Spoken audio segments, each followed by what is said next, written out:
You're watching Fox 9 all day. Thank you for being with us today here over your noon hour. I'm Amy Hawker. We're glad that we could be here together on this Thursday. We're going to actually extend our show an hour today and be with you until 3 o'clock. And then Tim and Simone will be here, and then Randy and Kelsey after that. We have quite a bit to get through here in the next couple of hours, including a live event in about an hour or so. The group Moms Demand Action is going to be getting together with some local lawmakers, state lawmakers as well, and talking about how they're feeling about yesterday's shootings and what they want to see changed and done, what action they're looking for.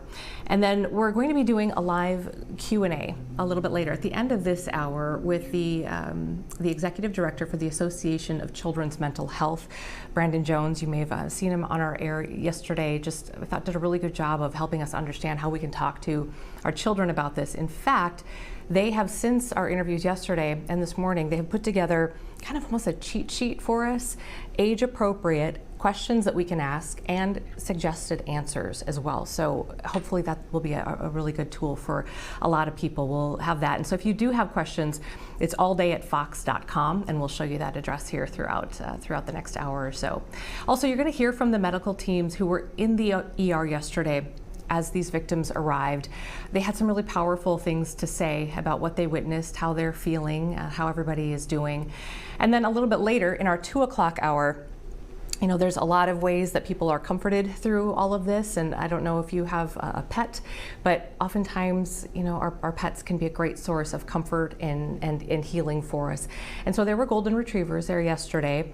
More are going to be on the ground today, and we're going to talk with the folks who have, it's a national organization, and they sometimes deploy, these comfort care teams, and they've got some in Minneapolis. We're going to talk to them in a little while too. That's in the 2 o'clock hour. We're going to meet Pam, and we're going to meet Gideon as well, and some of the good work that they're doing here on the ground. Right now, though, we want to take you to St. Paul, where there is a prayer service happening right now at the Cathedral of St. Paul. If we could, let's just listen in for just a moment.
So again, we were just listening in live here for just a moment at the Cathedral of St. Paul, where they're holding a mass today, people gathering together in prayer. And a little bit later, we are going to hear from Archbishop Hebda from the Archdiocese of St. Paul in Minneapolis as well.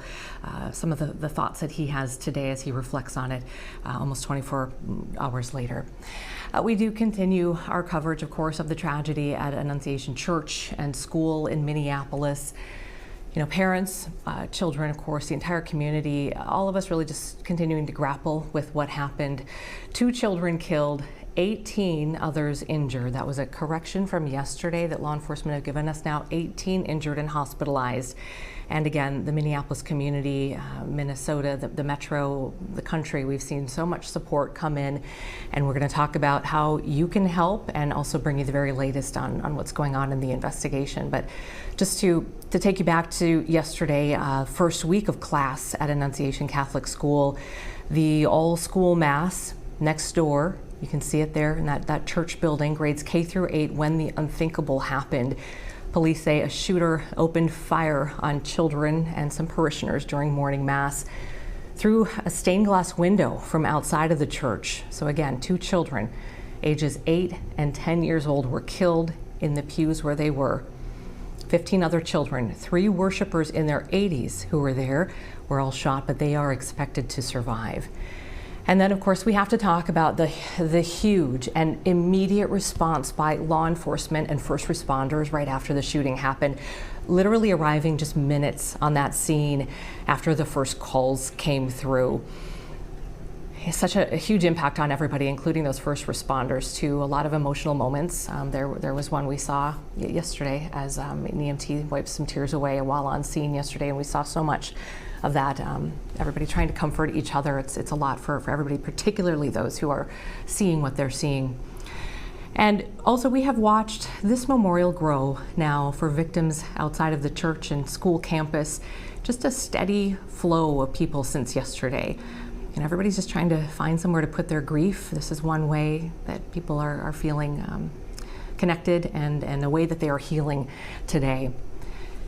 And then the White House ordered flags at half-staff out of respect for the victims. All federal buildings, military locations, naval vessels are going to lower their flags throughout the weekend. And then, of course, Governor Walz on all state buildings here actually asking for those flags to be lowered at half-staff indefinitely.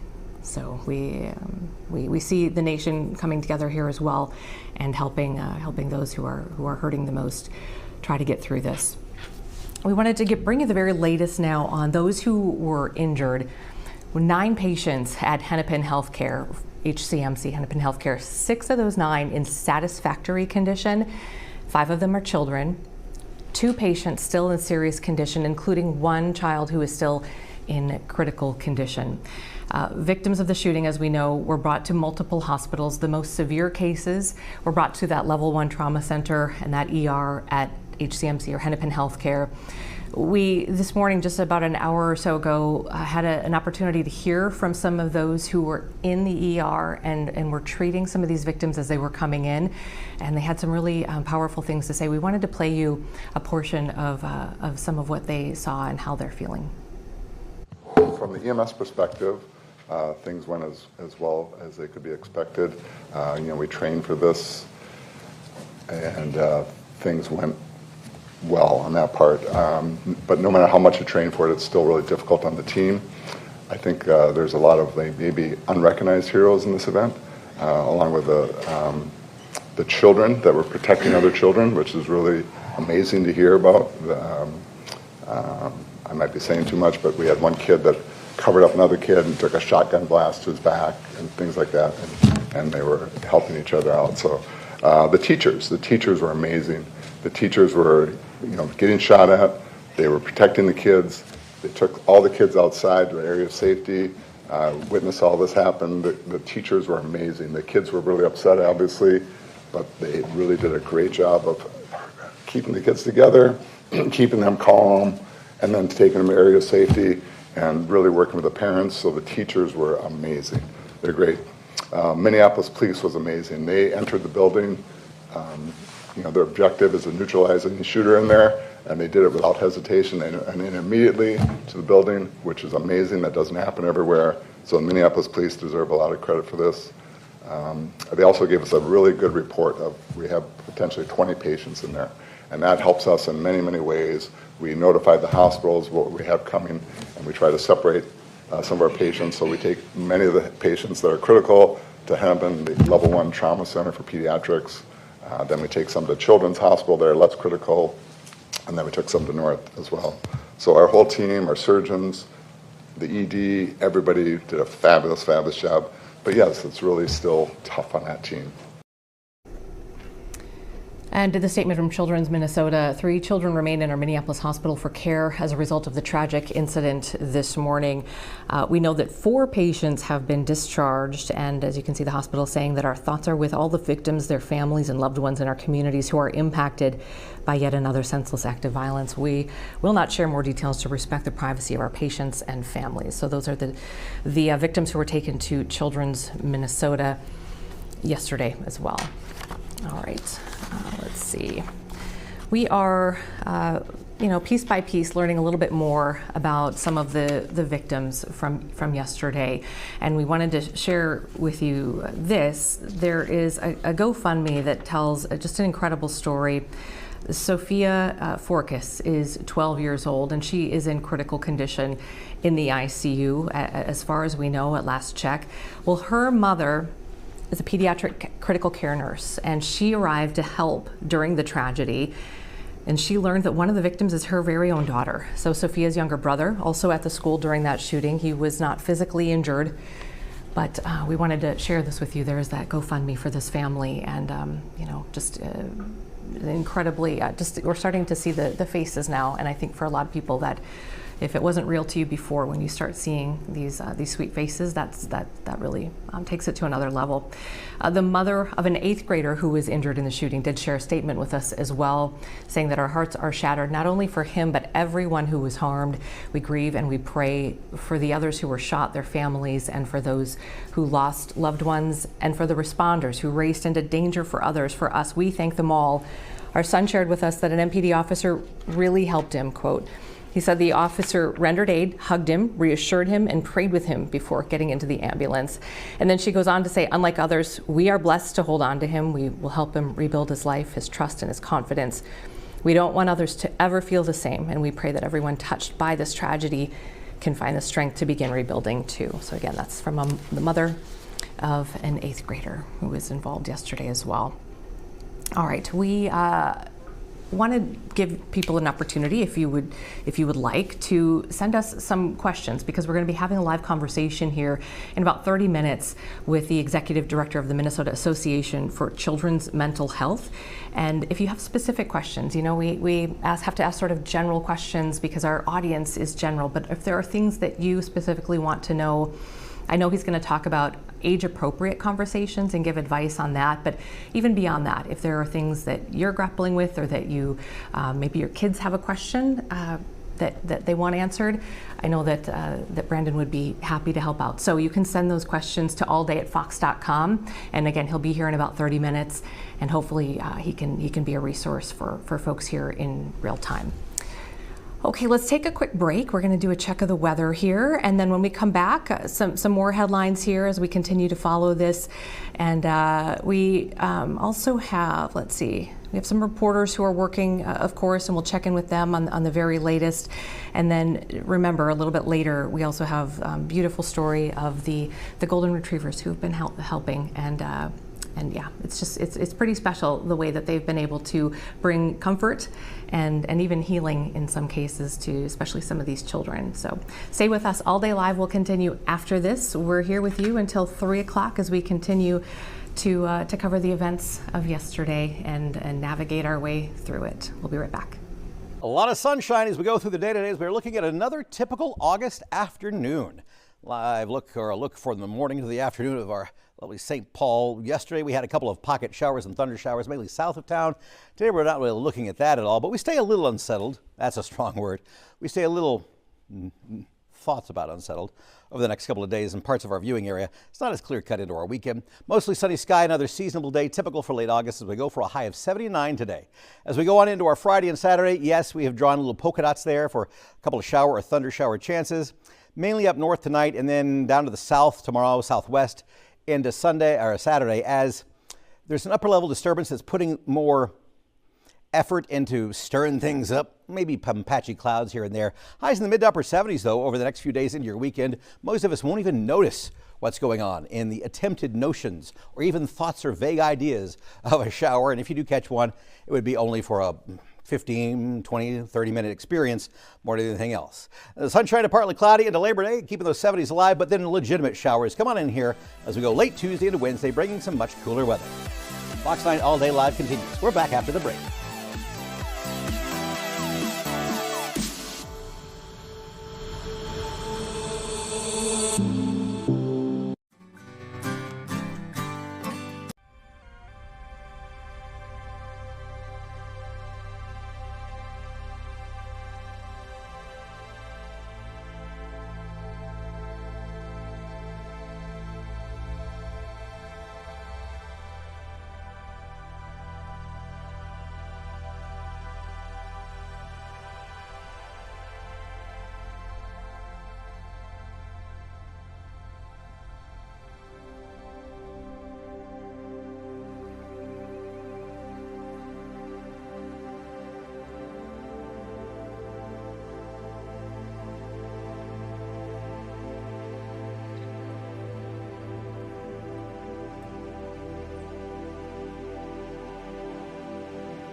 You're watching Fox 9 All Day.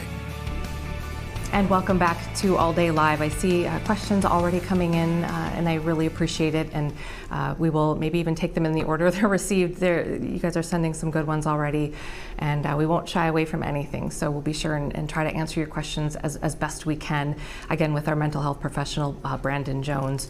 So please keep sending them all day at fox.com. And as we do learn more about the victims of the shooting, we are also learning more about the shooter. Police say the gunman was dressed in black, armed with a rifle, a pistol, and a shotgun, firing all three through the church's windows. The suspect then died by suicide. Police have identified the gunman as 23-year-old Robin Westman.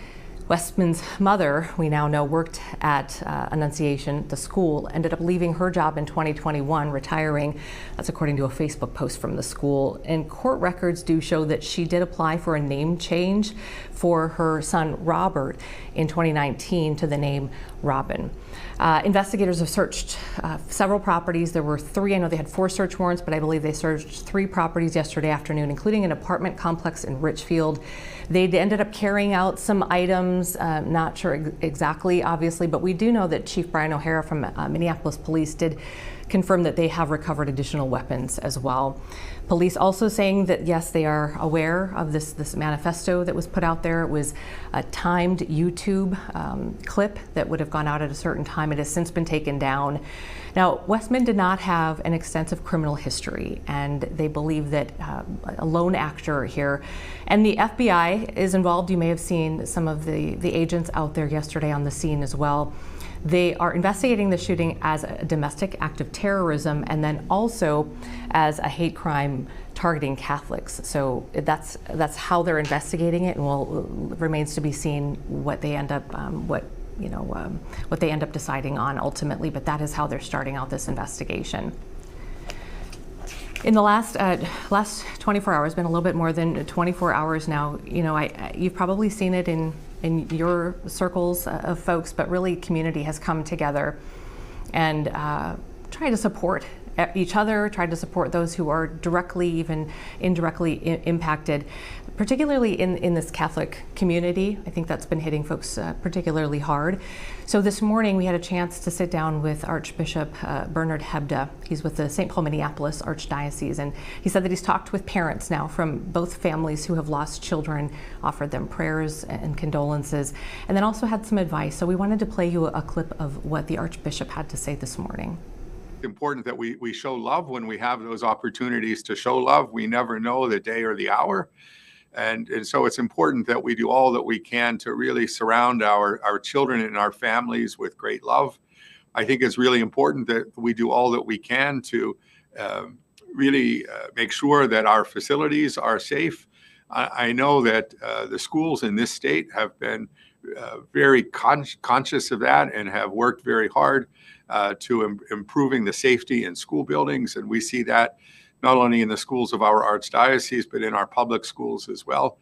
I think we also have been working with other faith communities in addressing issues of safety in houses of worship.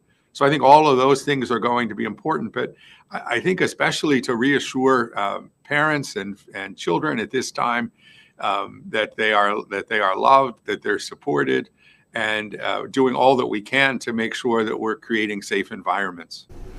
And then you may have seen yesterday during a live news conference, mid-afternoon or so, the Archbishop was there alongside the police chief and the mayor, and he talked about Pope Leo XIV sharing a statement, and the Archbishop said that the Pope sends his heartfelt condolences and assurance of spiritual closeness to all those affected by this terrible tragedy, especially the families now grieving the loss of a child, while commending the souls of the deceased children to the love of Almighty God.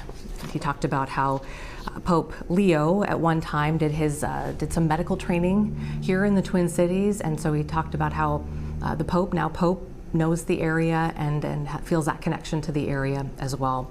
And of course, there are several churches that have been and will continue to hold prayer services for people just to support each other, give people a place to go. The Archdiocese of St. Paul and Minneapolis is hosting an interfaith prayer service, and that is happening at 5:30 tonight at the Basilica of St. Mary. The diocese says everybody is welcome to join the service. All are welcome, and they just want to work toward greater justice, more peace in our community. And there will be a live stream available as well if you can't attend in person and that's something that you want to take part in. And then how you can help. This is always, this is a tough one. We have a couple of things for you that we've been sharing now since last night or so, but one is through blood donation. It might not be at the top of your mind, but Memorial Blood Center says that the blood supply was already low this summer. There is now, they say, an urgent need. They've had multiple shootings in recent days, even before the mass shooting at the school and church yesterday. So if you want to donate, you can book an appointment. Do it at mbc.org. Do not call hospitals. mbc.org. Memorial Blood Centers again saying please don't call. And MBC is one that they take the blood locally and it goes back into our local community here. So that that the blood is staying right here and it's going to be used here locally for the folks who need it the most. And then of course there are always monetary donations that are needed. This is a text line that has been set up by the Minneapolis Foundation. It's calling it the Minneapolis Community Fund. So the city of Minneapolis, this is sort of the one that's come out front and that we know that we can send you to safely. It's texting ACF1 to 41444 if you want to help monetarily. And this information is also on our website, fox9.com, if you can If you don't have a chance to write it down now or you want to send it to somebody later, you can do that. Just on the donating blood note as well, I just was checking some of our internal communications, and we did hear from somebody from a critical care division at the hospital, and they said they're very glad that we're mentioning the blood shortage in Minnesota, and use the word implore. He's imploring everybody to please donate blood if you can. They need it for sick trauma patients and other people that need that emergency blood. Critical shortage is what they're saying, and they have a few days on hand right now for the entire state, a few days worth. So this isn't just us saying please help if you can. There's really an urgent need, and that's coming from the folks who are trying to coordinate this and help save lives. So if you can do it, that is one way that you can help. Okay, let's see here. Let's oh, you know, I forgot to grab it, Natalie. Ugh. I forgot to grab it. Yeah, I forgot to. Okay, we do have a picture. I was going to grab our news director still gets the newspapers every morning and has hard copies of newspapers on his desk, and I noticed it over there. I forgot to grab it, but we do have a graphic here showing you this is the Star Tribune, Minnesota Star Tribune this morning. And this is something those of us of older generations know, that you kind of look to that headline the next morning, and you know, that's how we remember these things. People keep these so that they never forget the tragedy or the events. And so this is something we wanted to just share with you. You can see the headline there. This is evil. Shooter targets school kids at church. And so you can of course find that article on their website. And yeah, it's, you know, seeing it in black and white like that is just it just kind of keeps hitting it home here. And then of course we have the community reaction. Yesterday many of you saw this moment, which was I think very appropriate and very appreciated. But the Minnesota Twins were playing the Blue Jays in Toronto last night, and so the Blue Jays actually held a moment of silence before the game, and we wanted to just share some of this with you. The Toronto Blue Jays and the Minnesota Twins are devastated by the horrific violence that took place at Annunciation Church in Minneapolis this morning. We ask you to join us in a moment of silence.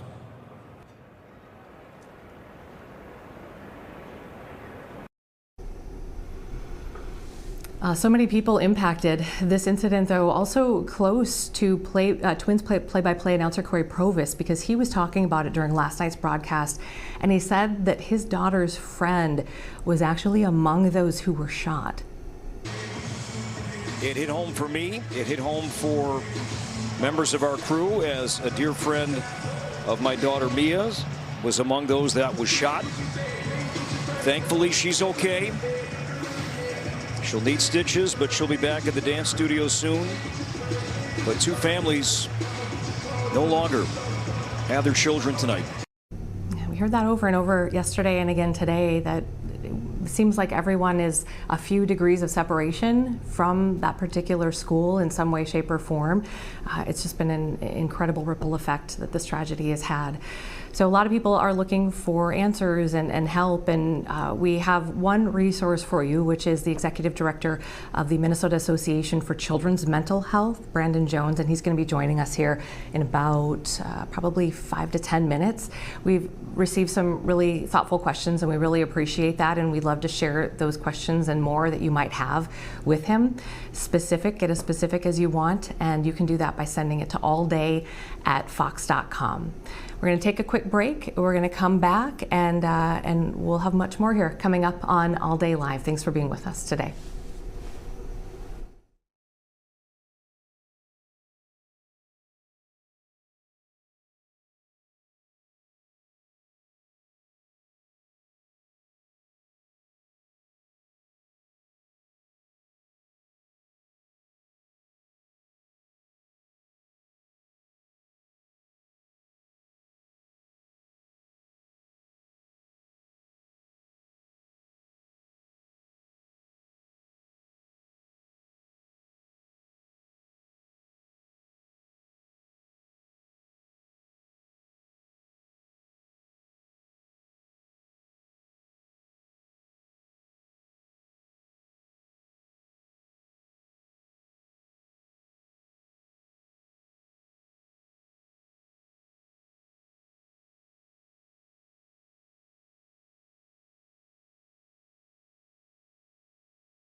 You're watching Fox 9 All Day.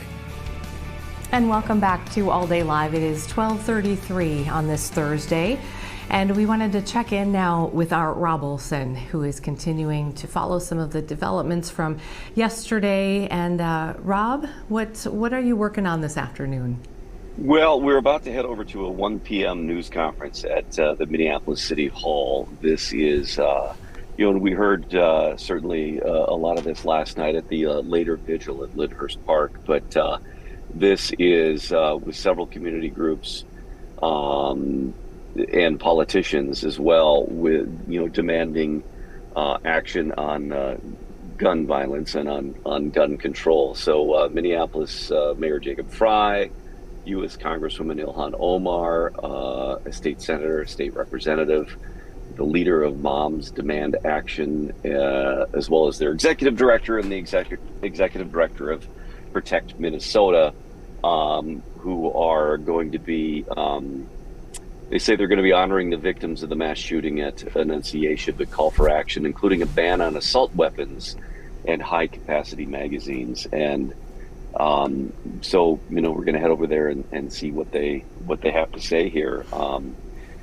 Certainly this is a political message that we hear quite often in the wake of mass shootings like this. And it seems to be something that, a process that we continue to go through and a debate that continues to come up.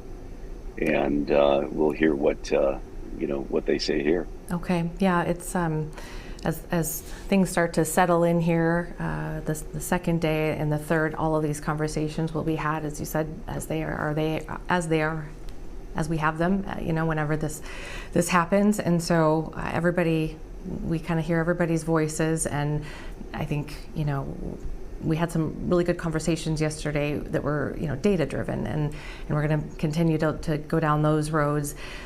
We don't have it. Nobody has it right now, but I know there are people who are actively working on this. I've spoken to many of them. You have too, in the course of the last 24 hours, who are doing what they can. And so now it's a matter of how, as a society, what are we going to prioritize, right? What are we going to prioritize? And there's always been and will continue to be passionate voices on both sides of a debate that involves the Second Amendment and, the right to bear arms and what that means, and certainly different interpretations of what the Second Amendment protections are or should be. The push here, as we've heard many times, is a ban on assault weapons or semi-automatic type weapons, anything that can fire, rounds at a higher rate of speed. That is continuing to be the debate here, over what to do. And of course, there's some very passionate voices that say, no, the Second Amendment protects our right to own weapons like that. Yeah. And it's not the gun's fault. It's the gun owner's fault when something like this occurs. So I did drive by the Annunciation school and church on the way down here. We've had crews out there this morning, but I wanted to get my own eyes on it, after being there all day yesterday. And, the memorials continue to grow. You see that, the streets are open there now, and, a lot of folks down there too. So that continues to be a very, very busy, active location, albeit a different kind of activity today than yesterday, certainly. Yeah. But, a lot of stirred emotions and a lot of people in a lot of different ways. Yeah. Rob, I know you can take it, so I'm gonna just throw you a huge curveball right now, but I wouldn't do this if it wasn't you. So as we're taking questions for a mental health expert who's going to be coming on soon, one of the questions really I thought was an important question and a thoughtful question, and I thought you would be the perfect person to give your perspective on it. And we'll ask our mental health professional as well. But this person essentially just wanted to know, why is it okay for children to be interviewed at times like this? We saw You talked with, I think, Weston, as I think everybody did in town. And I don't want to put you on the spot. I want to just give you an opportunity to speak from your experience yesterday as a journalist, as a father, and I hope you don't mind me throwing that at you.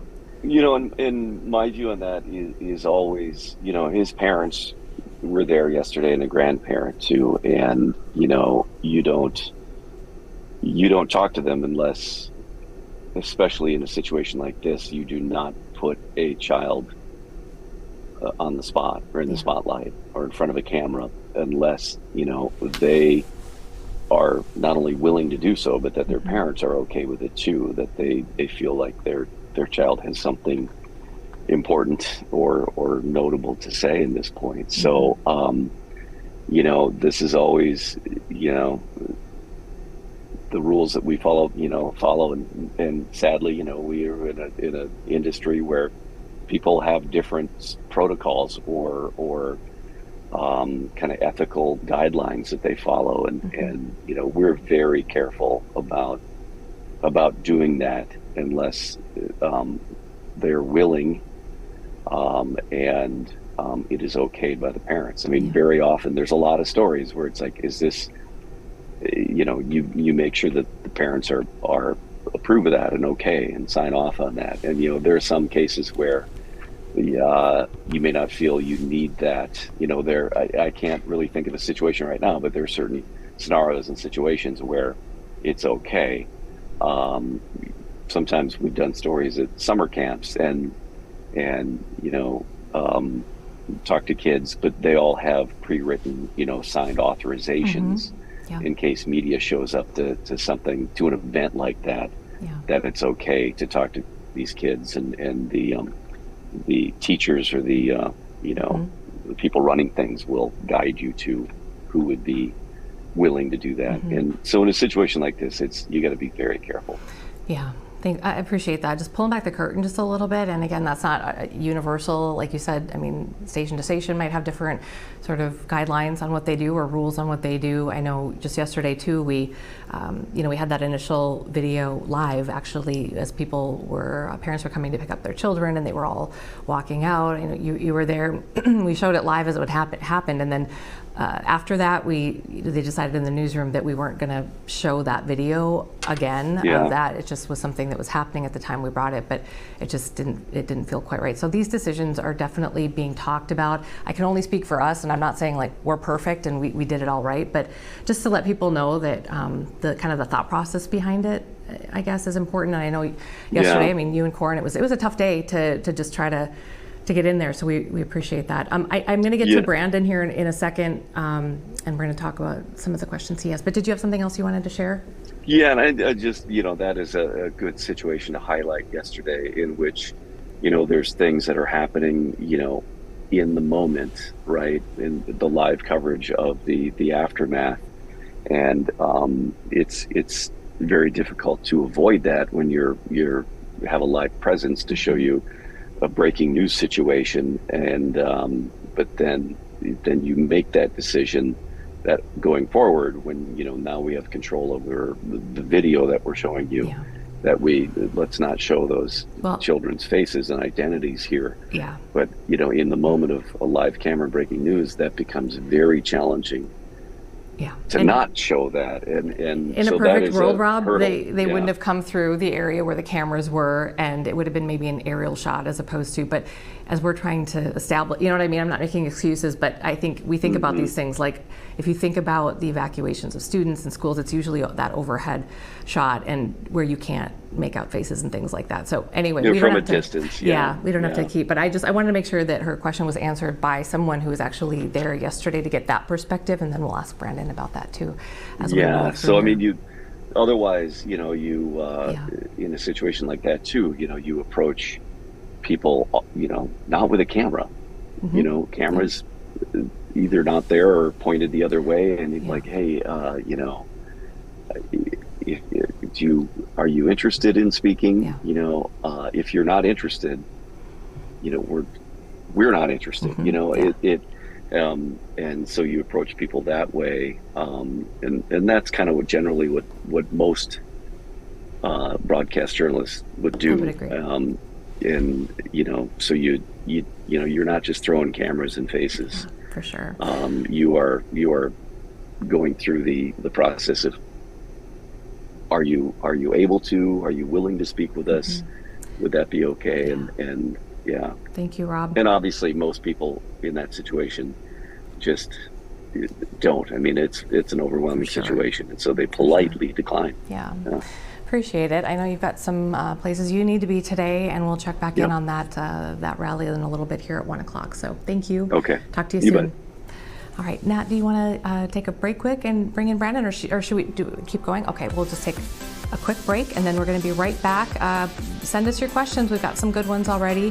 Send us your questions to allday@fox.com, and you'll be directly connected to some help here, a resource. The executive director of the Minnesota Association for Children's Mental Health, Brandon Jones, is with us live when we come back.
You're watching Fox 9 All Day. And welcome back to All Day Live. We're really glad that you're here. It is 12:46 on this Thursday, and we want to welcome in now a guest that we've had on yesterday as well. You may have seen him, and we wanted to expand our conversation just a little bit. Joining me now is Brandon Jones, Executive Director of the Association for Children's Mental Health. Thanks for being with us again. Absolutely. Thanks for having me again. So we have a couple of things we want to get to with you, because you guys have put out a kind of a Q&A, almost a cheat sheet for parents and caregivers as they are trying to navigate all of this, and we'll get to that in just a second. But I wanted to just share a couple questions with you, if I could, as I'm moving through this. Thanks for being patient. Let's see. Actually, you know what? We can first address the one that I just talked about. I don't know if you heard Rob and myself, because somebody sent in a question asking, and I kind of get the feeling they might have been upset, but which is okay. Yeah. But I can't tell the tone of it. But I do think it's a really worthwhile question, because a lot of people saw children on the TV news last night, and I'm curious what your thoughts are as far as those who were interviewed and those who were on camera, and then also as we as viewers are watching that. What are your thoughts? Yeah, I mean, it's always shocking to go through a situation like this and then see little ones sharing their perspective on it. in a strange way, that's our caregiving nature as adults. We don't want to further harm those kids, but those kids experienced it. I think if their parents or caregivers were okay with them sharing their perspectives, that's okay. But we want to make sure that we give supports for those kids, because we don't know what the after effect may be of sharing those things, or even what the other kids who are viewing it may think as well. So you want to be supportive either direction if we do see kids sharing their perspective or not. Kid voice and youth voice is important. It is something that is different from generations like yours and my own. That's a part of our society today, and we have to figure out our level of comfort with it, because it is a reality and they do have voice on how they respond to things. Yeah. It's really tricky. You know, I think about Weston, the little boy, the 10-year-old fifth grader who I think was on everybody's air last night and had, it was just so memorable. And part of me thinks, as a viewer and I guess as a journalist, those moments, those people stick with you beyond kind of the statistics and everything else. And so when you think back to this, if for me, I'll remember him, and that will remember how traumatic this was, and how, and maybe if we can use it in that way. But I agree, it's always a very, it's sort of a tricky area to navigate. Yeah. Here's one from a viewer who says, have the schools in Minnesota considered social emotional learning as a mandated curriculum? Her opinion is that helping students with emotions and how to ask for support is crucial in building a healthy next generation. It would have been so helpful when we would have had something like this when I was in school. Yeah, that's a great question and comment. Yeah. Not all schools, they don't all have it. A lot of schools have trauma-informed trainings that they have implemented.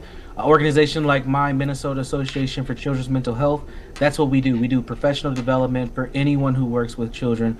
We get professionals from all over, experts from all over the United States to come in and make sure we have up-to-date information. So if there are school districts, if your school district doesn't have those services and you think that they should, please reach out to us, or reach out to your school district to reach out to us so we can make sure that they get them. But trauma-informed care services are very important. Making sure that you have social emotional learning responses is good, and just even knowing what that is. In moments like this where trauma shows up, it's very good to have basic knowledge on what trauma is, how it can impact people. It doesn't impact everyone the same, but at least having some know-how and a little bit of information can go a long way. And I was watching one of our guests yesterday, Dr. Peterson from the Violence Prevention Project at Hamlin, has a wonderful TED Talk where she talks about the fact that everybody in the school should be trained in that. It could be the secretary, it could be the janitor. She's seen that, where a janitor was able to step in and have a conversation, and you don't know who that person is who could send it this way instead of this way. So I think that's a really important point. And then also to follow up on what she had to say, just based on the conversations you and I have had over the years, how is staffing now within these types of services for, let's talk about public schools, I guess, because that's going to affect the most amount of people. Last time you and I were doing this, it was a few years ago, and the numbers were astounding in that most of the people who should be doing this type of work were working on things like IEPs and updating accommodation reports, and we're just and that's important too, but they weren't able to do this other kind of work. Can you give us a sense of where we are now a few years later? Yeah, a few years later, it's a little tougher, if I'm going to be honest and transparent. We have a lot of school professionals who are wearing multiple hats. They are pseudo counselors, and they're trying to teach lessons, and they're behavioral technicians. The issues have gotten more complex. We're in a crisis right now when it comes to children's mental health, and we do need support. Again, I'm going to just say my organization, that's one of the things that we focus on, is giving those tools and skill sets to those folks so that they don't feel like they're isolated or they're ill-equipped. That's something that we are pushing on a daily basis, and we need support to make sure that we keep people in the field. We are losing educators, we are losing counselors and therapists and social workers, unfortunately, because the work is high demand and people are choosing different paths. But we need to, and especially in times like now, we really need to support those professionals and get the help. We're in a crisis when it comes to just personnel, when it comes to social services. So anything we can do, we need to try to do. And then also we need to partner better with community, because there's some things that community can do to take care of themselves as well. It's not just all on the professionals. Yeah. A lot of parents and caregivers are just looking for anything to hold on to and grasp onto, especially as their kids are either in school or going to start school next week. conversations that you think should be had that may help them just feel a little bit more grounded in this between themselves and school. I'm just, as you're talking about mental health here, I mean, what are there specific questions you would recommend? Like, what is the trauma-informed care service situation like at this middle school? Or how would you go about getting some answers? Yeah, absolutely. Yeah, parents and caregivers, you definitely should ask questions to anyone who works in the school building. Hey, have you all had training in trauma-informed care? What are some of the, if a fight breaks out, you don't have to go so traumatic to something like if a fight breaks out, what is the response like? So you just have a general idea of how to gauge the safety of your children. Don't be surprised if a lot of schools are already preparing to communicate what their measures are going to be this school year, given the nature of what has just happened. So there should be a two-way conversation. And again, if you're running into any struggles with that, reach out to us. We can help you draft language, figure out things, who to talk to. That's what our organization is about. So that's what I would say towards schools. Now, where we're getting a lot more engagement right now is, what do I say to my own kids? Yes. And that's where a lot of parents and caregivers, and let's be honest, a lot of people who are youth workers, they want to know, what do we say? And yesterday we talked about age-appropriate questions. Can we put, okay, so we're going to put this up, Brandon, and this is going to be available to folks, but could you just kind of walk us through this briefly, and we can hit on these different age groups? Absolutely. So for folks, if you want to get a copy of this, head to our website. It's macmh.org. That's macmh.org. You can download this right now. We want everyone to go and get a copy of this. These are age-appropriate questions and age-appropriate responses that you can utilize. And we broke these down into 4 categories. We have what we're calling under 5 or preschool age children, elementary school age children, middle school age, and then adolescents. And all these are good conversation starters and engagers to figure out kind of how do you respond in times like these. This, I can't tell you how helpful this feels just reading through some of this, because it's just, you don't know how far to go with it. You don't know, nobody knows what to say and how to say it, and tone and all of that stuff. But this is so very helpful, and we'll give out that that address as well, and maybe we can even make a lower third at some point here. But so you're with obviously the Minnesota Association for Children's Mental Health, but macmh.org, and that's where you can download this and share it with everybody you can, because I find this to be really, really helpful, and the way that you've broken it down by age as well. There was another question that I wanted to get to here that I thought was really thoughtful, and something that we can talk about it in a thoughtful way. And this is from somebody who says, I'm curious if anyone is pushing for more mental health resources for kids who describe themselves as trans. Do they have access to help for their mental health? We need to help these people. This was not a girl who did this. This was a male. And this is the comment from this viewer. And I think some people are shying away from this because they just don't know what to say. Others have very strong opinions about it. But from your perspective, based on this question, what do you say to this viewer? Absolutely. Great question, and it's a necessary question. We've seen this situation play out where we have to ask these questions on what type of supports do we have for trans youth and just youth who are part of the LGBTQIA+ community. And there is help. I'm going to talk specifically for the help that we have in our state. There are other national things, but since this is a Minnesota incident, I'm going to focus on Minnesota. The Department of Human Services is pushing out all different types of programming and support for that particular community of young people. But there are some specific organizations who do that work. And if you're not familiar or you're curious and you want more information, I highly recommend that you connect with these folks as well. We have Transforming Families Minnesota.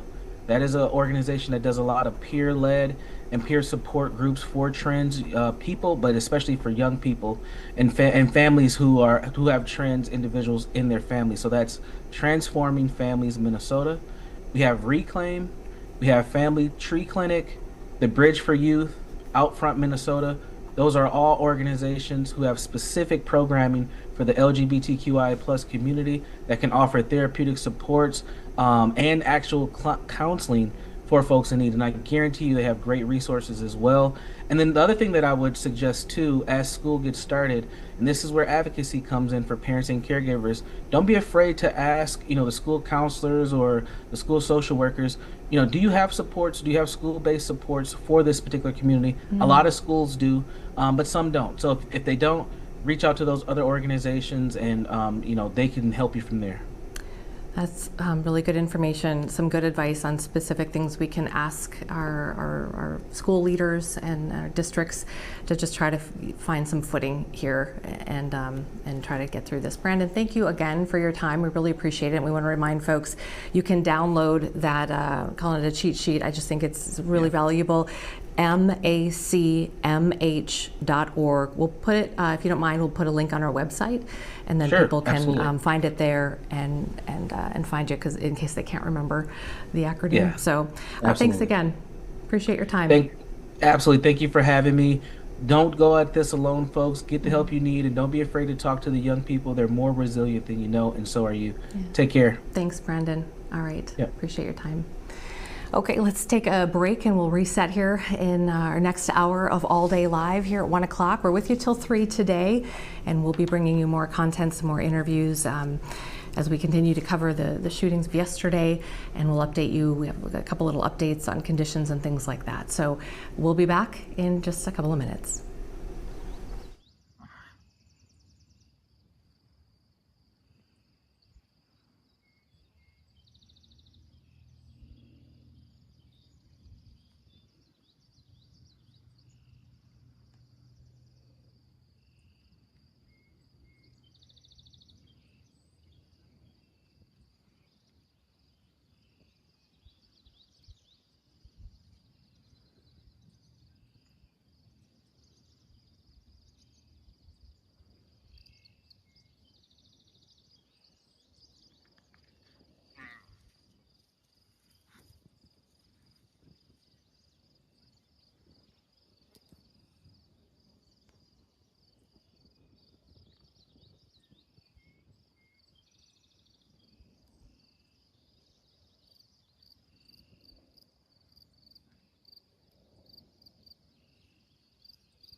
You're watching Fox 9 all day.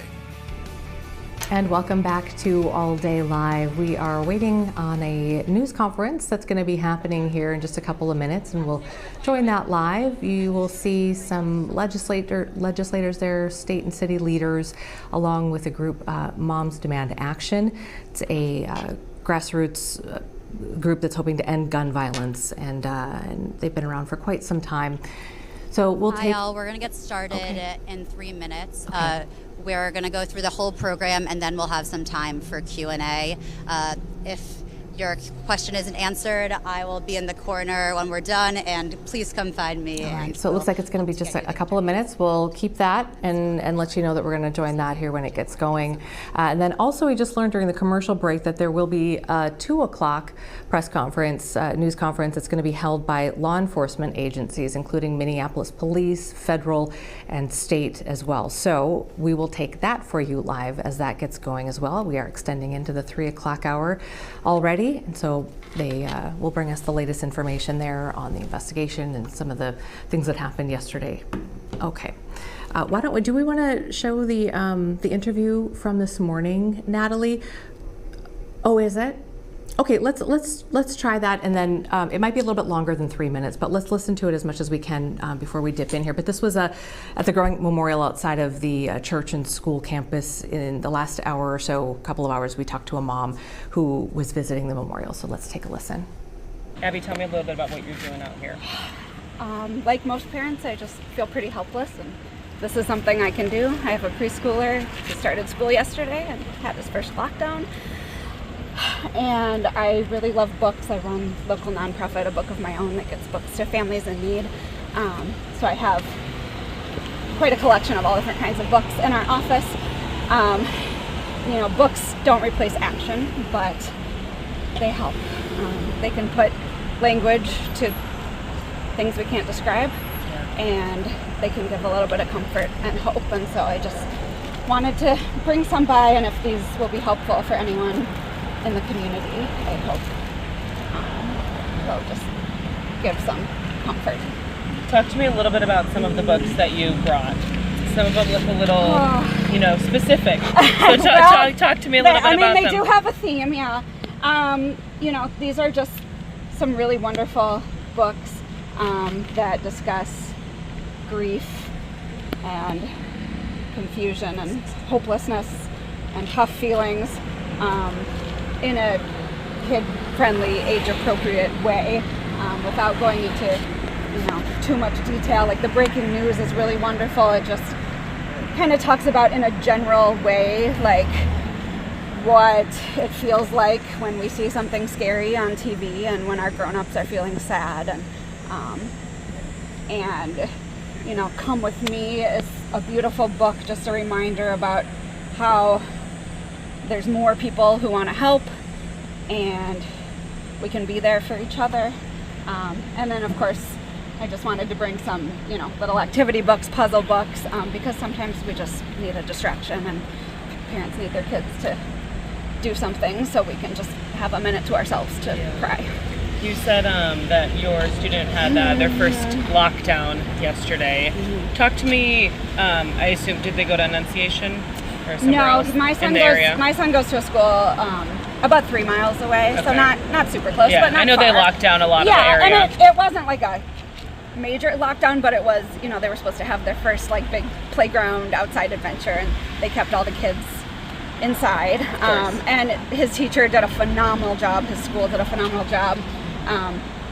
Just acting like things were normal. They took the kids on a tour of the school. He came home so happy and excited, like, I love my new school. This is his first time, at school. And his teacher reassured me that, if there's ever a more serious lockdown, that they just tell the kids an animal escaped from the zoo, which was both really beautiful and really heartbreaking. Yeah. Seeing this happen in your community and sending your little one to school, what has that been? I assume it's been emotional for you. Yeah, it's, I kind of thought, growing up myself in the times of Sandy Hook and starting to become an adult and stuff, I thought there's no way this will still be an issue when my kids go to school. And yet here we are. it's really hard. I had a really hard time dropping him off today. Yeah. What's it like seeing, the community support that we see here? All right, that was a mother that we ran into this morning at the memorial. Let's check in now and see if the news conference is going. Moms Demand Action. Natalie, okay, looks like Mayor Fry is speaking, so we'll listen in. Our Greater Annunciation Fellowship is mourning. Our entire city is united in grief, and at the same time, based on this incredible group of people that has assembled here in City Hall, we are also united in action. We are committed to not having this be the scenario where another politician comes up to say never again. Another person stands in front of a microphone to announce a horribly tragic and unspeakable situation where more family members have been killed. We are committed to making this time different. And we have so many residents around our city and around our state that are 100% united to make sure that something like this doesn't happen again. Of course, we're standing up with love. Of course, we're standing up with thoughts and with prayers, but thoughts and prayers are not going to cut it. It's on all of us to see this through so that there is an action, so that something like this never happens again. We need action at the federal level. We need action at the state level. We need coordination with the cities around the country to make sure that every person has this common foundation of safety where they can send their kid off to school and have the confidence that they will be safe. Think of these kids not as somebody else's, but as your own. Think of those last words that you had with your child just this morning before you sent them into school. You kissed them on the cheek, you got them set up with their shoes, you pushed them a pouch of applesauce. Maybe these were little annoyances, but the truth is that there's this common and beautiful thing. We love our children. Make these changes not out of hate. Make them out of a simple and beautiful foundational love for our kids. And so what are we talking about? When we talk about action, we need to talk about the action steps that need to take place. We need a statewide and a federal ban on assault weapons.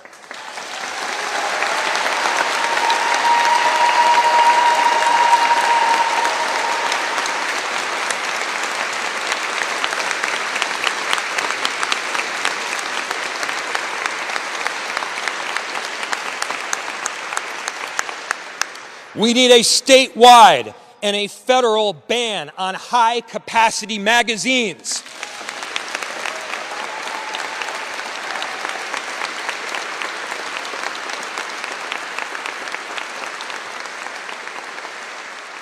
There is no reason that someone should be able to reel off 30 shots before they even have to reload. We're not talking about your father's hunting rifle here. We're talking about guns that are built to pierce armor and kill people. Why do we have them coming in by the trunk loads onto our streets around the country? And this is not just about Minneapolis, because you can buy an assault rifle in Milwaukee, and that assault rifle is in Minneapolis by noon that very same day.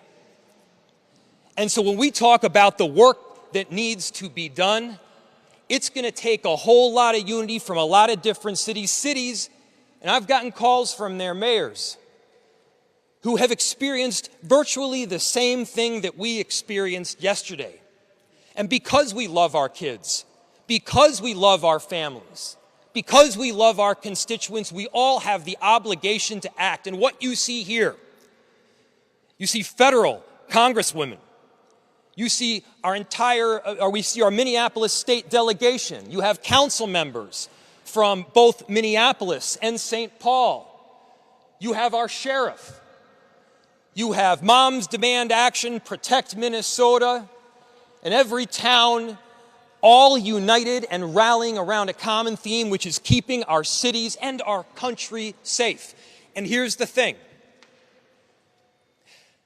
To the extent the federal government isn't willing to do it, to the extent a divided legislature prevents our state from acting, and by the way, I know that our Minneapolis delegation is on board with this work because they've been doing it.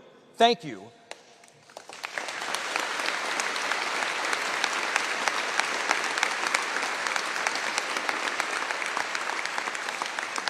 But here's the final ask. To the extent other levels of government are either unwilling or unable to keep cities safe, let us do it ourselves. We are responsible for 435,000 residents that call Minneapolis home and many more that come and go. I think we'd be happy to ban assault rifles here in Minneapolis.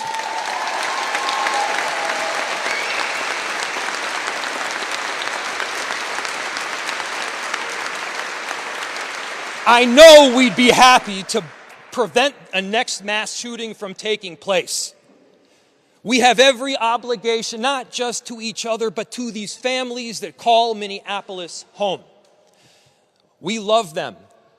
Let's love them with more than words. Let's love them with the kind of action that will forever make the difference for people in our city. So the next go round, there's not another city 2 months from now that is saying the same damn thing.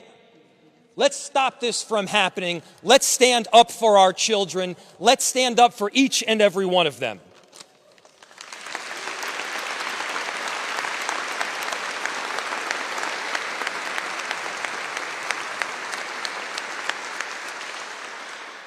So it takes a whole team to pack this hall, to put these events together, but more importantly, to do the kind of long-term advocacy that results in change. I mentioned a number of groups that are here, and I have the honor, and please give her a very warm welcome, of welcoming up from Moms Demand Action, an exceptional volunteer in Leah Condis.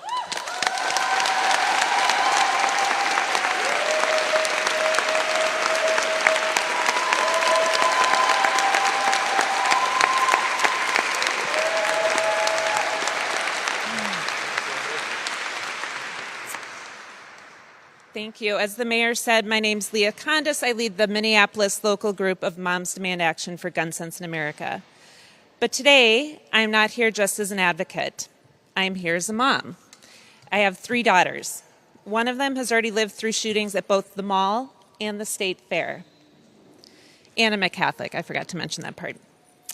Now, here in our own city, families are living through the nightmare of a shooting on the very first day of school. Annunciation Catholic School should have been a sanctuary, a place where kids laugh with their friends, teachers prepared lessons, parents feel safe dropping their children off in the morning. Instead, gunfire tore through those doors. Children were gunned down in church, praying in their place of worship. Another school year begins, and once again, it is marked by gun violence. And this is not an isolated incident. Less than 24 hours before this tragedy, there was another shooting here in Minneapolis. And in that case, an AR-15 style assault weapon was used. These are weapons of war, and they are tearing through our communities over and over again. We cannot call ourselves a free country when parents cannot send their kids to school without wondering if they will come home alive. And even for the children who survive, the trauma will live with them forever. All signs point to yesterday's shooting also being carried out with an assault weapon. These guns were designed for battlefields, not for our schools, not for our churches, and not for our neighborhoods. No civilian needs a gun that can fire dozens of rounds in seconds. These weapons exist for one purpose: to kill and wound as many people as possible, as quickly as possible.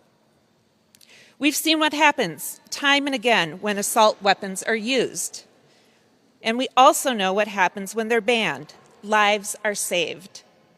When the federal assault weapons ban was in place, mass shootings went down. After it expired, they increased. We cannot afford more delay. Here in Minneapolis, this tragedy comes after 3 other deadly shootings in just 24 hours. Our city is in pain. Our state is in pain. And yet still, lawmakers at the state and federal levels refuse to do the one thing that could stop this: ban assault weapons and high-capacity magazines.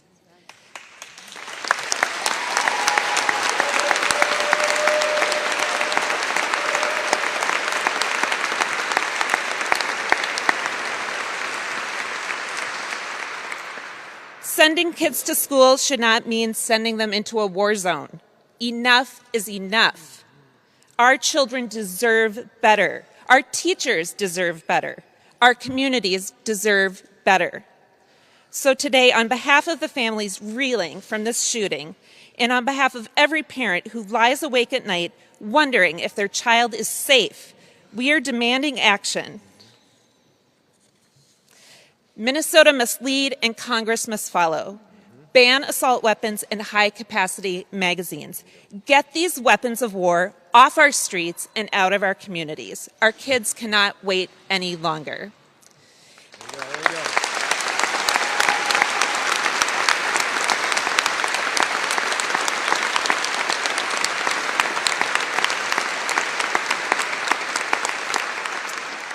Now it is my privilege to introduce my Congresswoman, Representative Ilhan Omar.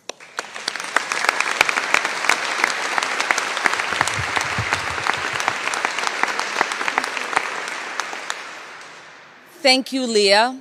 As Leah said, it shouldn't be hard to ban assault weapons and high-capacity ammunition. What is hard is being a mother, having just dropped off your babies, just returning home to clean up the mess that was left after breakfast, getting rid of that cereal bowl, maybe the little bit of scrambled eggs that was left over, the half-drinking juice box. That should be hard. And receiving that phone call before being able to get rid of the residue that your babies left as you dropped them off at school, and to hear that your 2 angels are no more. That someone evil enough was afforded the ability to get a weapon that could be used to assassinate them through a window at their school while they sat for morning mass.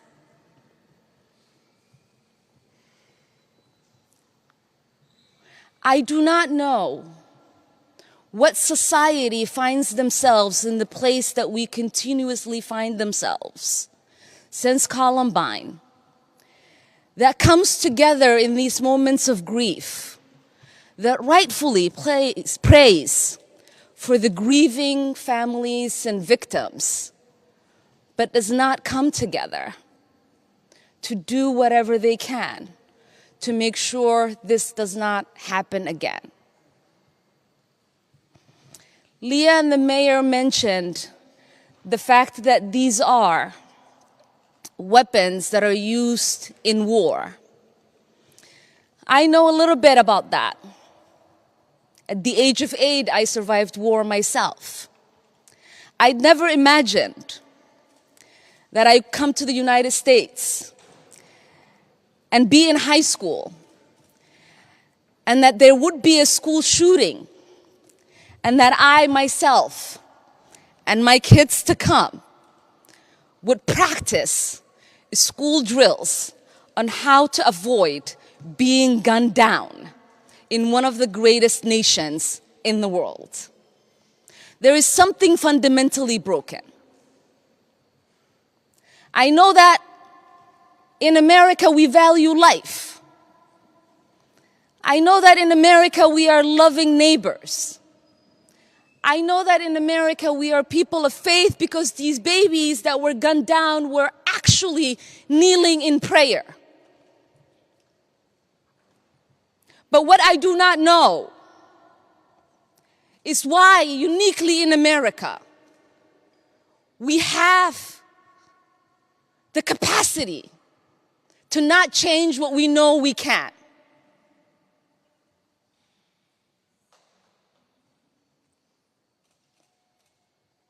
So that is what we must ask ourselves.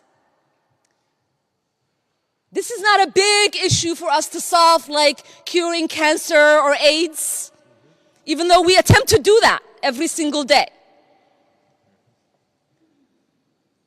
This is something that is simple, a simple ban to make sure people who should not have access to these weapons do not get them, and then cause harm and trauma for generations to come in our communities.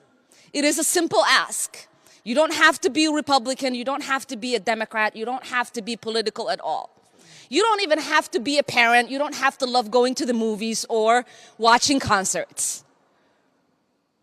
All you have to be is a human being who loves the ability to live in the liberty of knowing that no one has the capacity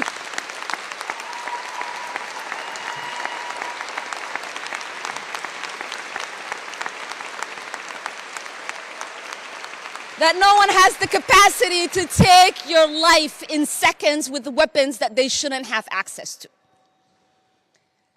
And I'm going to call on someone who understands the kind of damage that these kind of weapons could cause to a body, that also understands the trauma that children and families have to live with. This is Dr. Mark Golder, who used to be the former CEO of Children's Hospital and specializes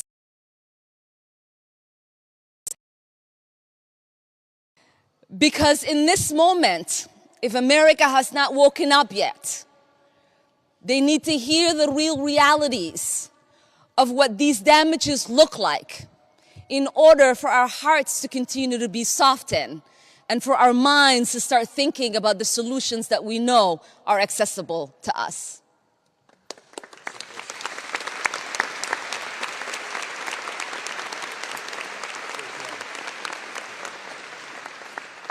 Thank you, Representative Omar. My name is Dr. Mark Gorelick. I'm a pediatric emergency medicine physician, and I want to start by acknowledging the grief of all the children and families at Assumption Church. Every single one of them was assaulted and traumatized yesterday, everyone in that community.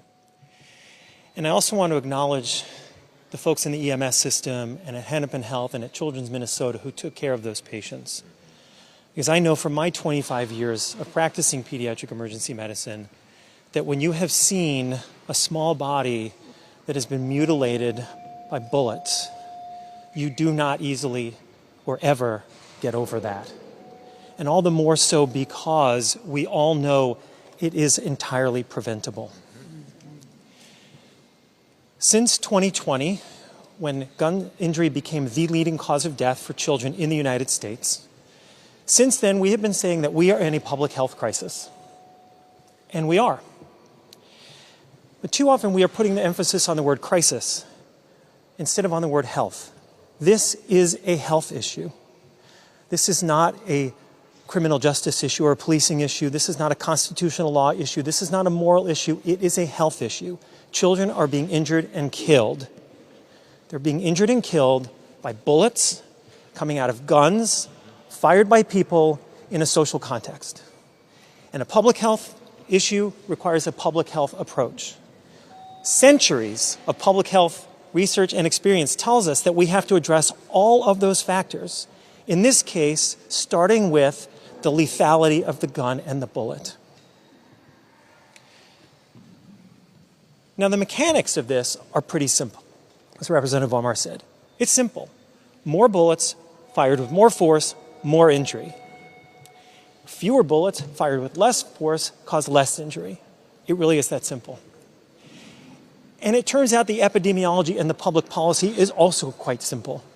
There is extensive research showing that in jurisdictions with stronger gun safety laws and policies, including limitations and bans on semi-automatic weapons and high-capacity magazines, that in those jurisdictions there are fewer people who die of gun injury.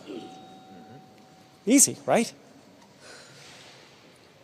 So what we need is those actions. We need those laws because those laws will save people's lives, period. Those laws can and will save our children's lives. And so,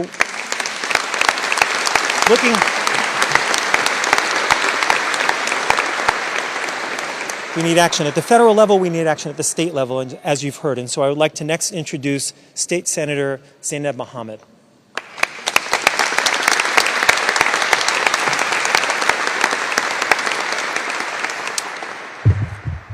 Okay. They're asking me to get lower so you can hear me. Speak louder? Okay, great. I want to thank everyone for being here today, including so many of my legislative colleagues. And I want to take the opportunity to call out few of them who are not here today but have been extraordinary on this issue, and some who are with us, including Senator Marty, Senator Latz, and Senator Gustafson. The list of us who demand action on this issue is large and growing every day. And because we cannot go back in time, the moment to act is now.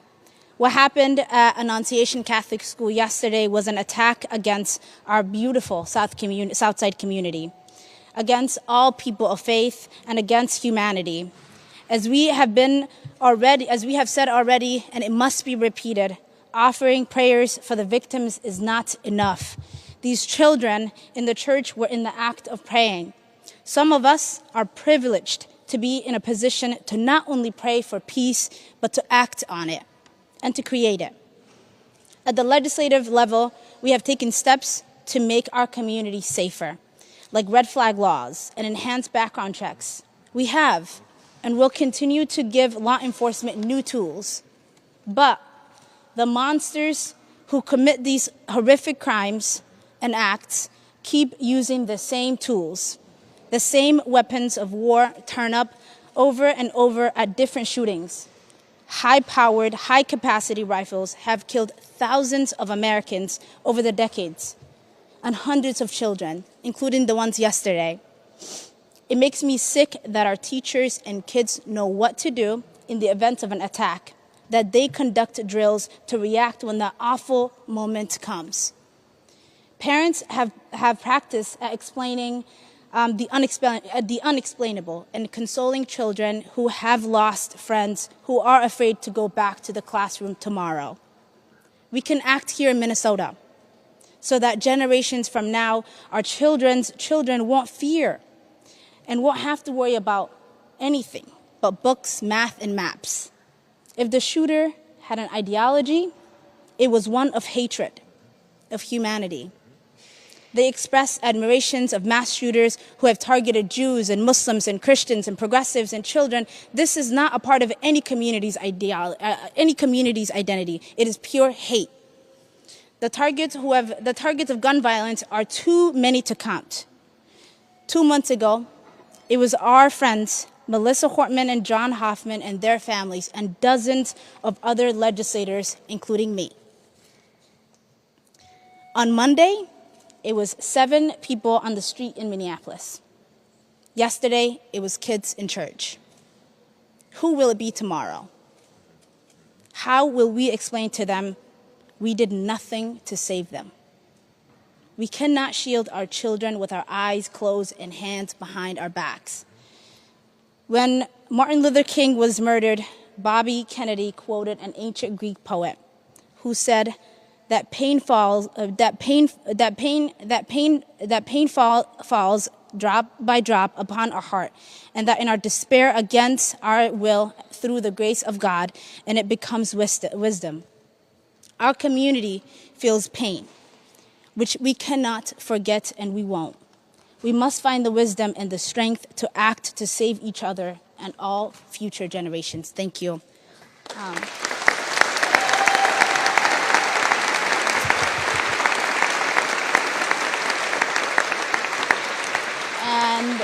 Next, I'd like to call up my partner in the Senate District, Representative Emma Greenman.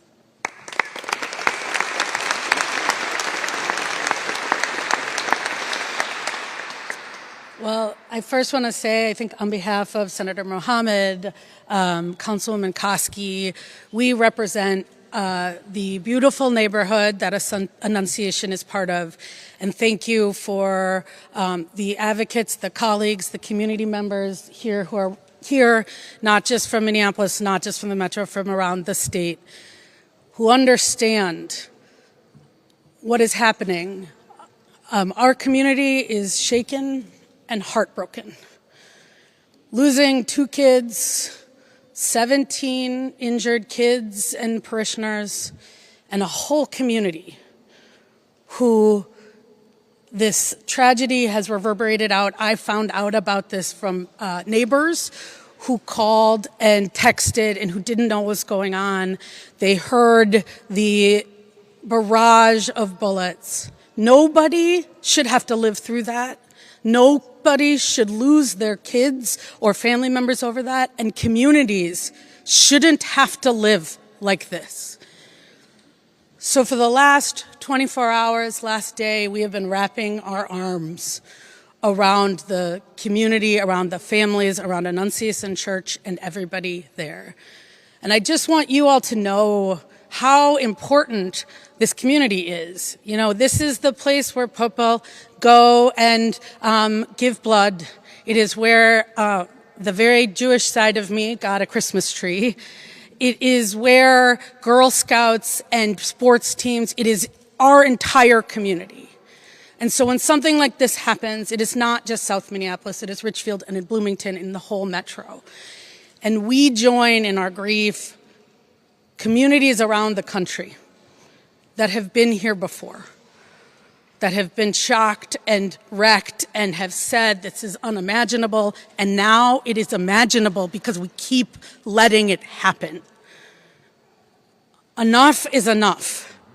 We cannot become numb to this.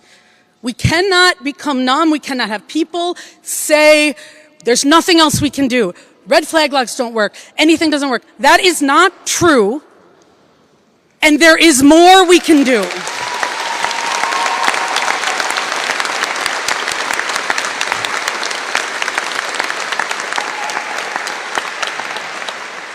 Today, we are talking about a school and a church, but we know across the country it is a school and a church and a concert and a grocery store and a movie theater and just going to work. Everyday people need to be safe doing everyday things. That's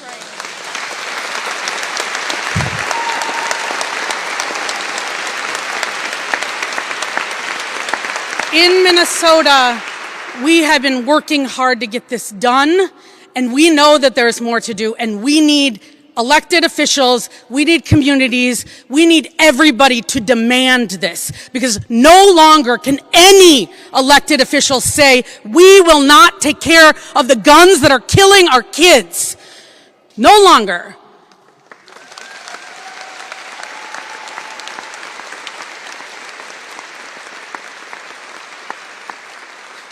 And we know that this is not a uniquely Minnesota issue. It is a national issue.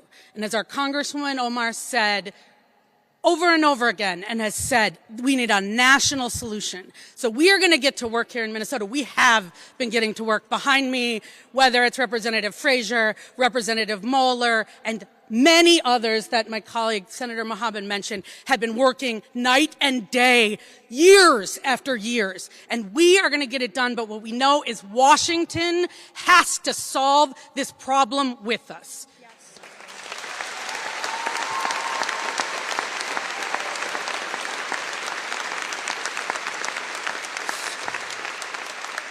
So I just want to leave you with the words that the principal of Annunciation said yesterday, because I think it is indicative of our path forward. He said a proverb. He said, when you pray, move your feet. Move your feet.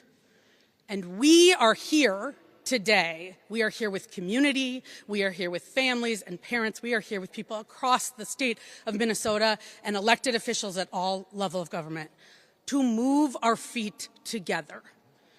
And that means moving our feet to ban assault weapons, to ban high-capacity magazines, to improve and increase the things we are doing to ensure that never again do people have to feel unsafe? Do kids have to worry and shelter in place?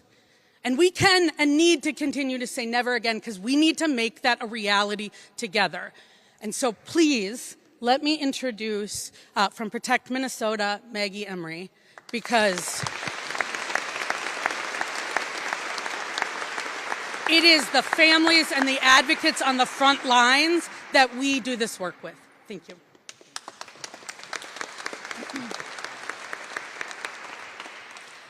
Good afternoon. My name is Maggie Emery. I'm the Executive Director of Protect Minnesota, which is the only state-based, statewide gun violence prevention organization in our state. I stand here today, once again, angry and heartbroken. In 2.5 years in this job, I have lost count of the number of times that I've stood in front of a microphone saying that I'm standing here angry and heartbroken, and I am just sick of it. Yet again, our children, our parents, and our teachers and our communities have been forced to live through a nightmare. Guns are the #1 cause of death for children in this country. Let me say that again, the #1 cause of death for children in this country, and every single one is preventable.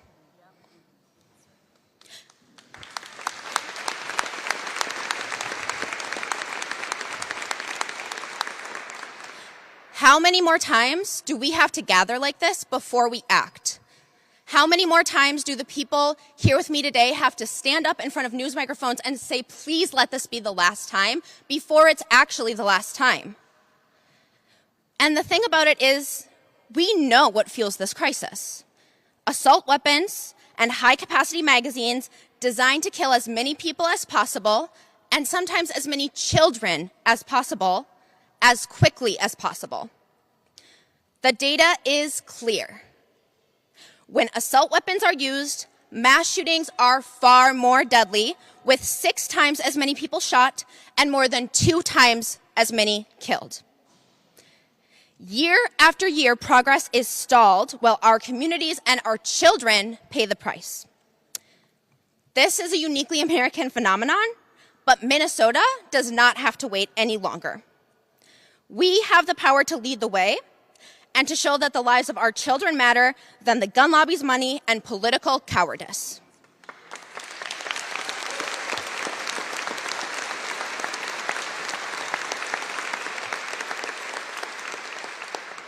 Enough delay and enough excuses. It's time to ban assault weapons and high-capacity magazines and to finally put our kids' right to simply grow up ahead of everything else. Brady was not able to be here today, but they asked me to read a brief statement of support saying that Minnesota should finally join states around the nation that have said enough is enough and pass an assault weapons ban and a ban on large capacity magazines.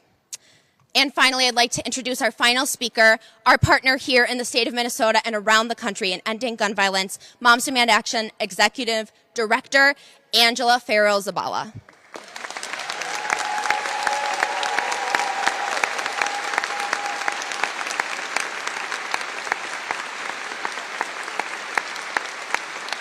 Good afternoon.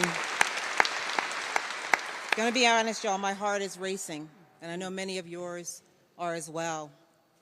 We're here after yet another school shooting.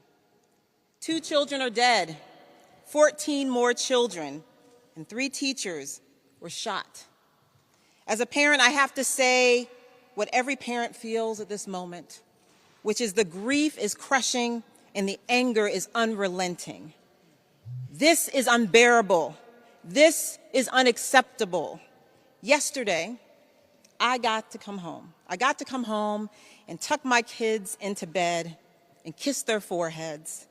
This morning, I had the privilege of watching them sleep safely in their beds and kiss them one more time before I came here.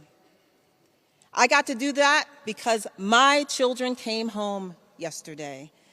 Some of the children at Annunciation Catholic School did not. And for those kids who did make it home, for the parents who did get the chance to pull them close and hold them tight, their lives are still forever changed. Right now, some parents are carrying unbearable grief. Some are carrying unrelenting anger. And whatever you are feeling, it's okay. If all you can do today is find a quiet moment and hold your children close because you still can, honor that. If you feel called to scream your anger into the streets, honor that too. If you need time to sit in the grief before you can get loud, take it. And when you're ready, that will be the right moment for you to act. But I do want to be clear, this wasn't random. This was a second mass shooting in Minneapolis in as many days, 2 days, 2 mass shootings. And yesterday, the shooter aimed an AR-style rifle built to kill as many people, as many children, as quickly as possible through the windows of a church and opened fire. We've said it before, but clearly we need to say it again. Assault weapons are weapons of war. Period.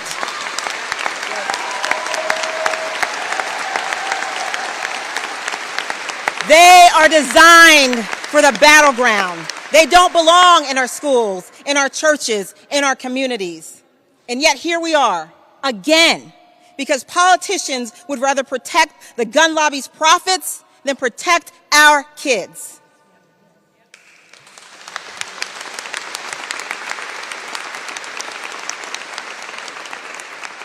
A 10-year-old boy had more courage hiding in a church pew while his friend shielded him with his body than I have seen from far too many lawmakers more beholden to a gun lobby than a child. If children can show that kind of bravery under fire, why can't our lawmakers?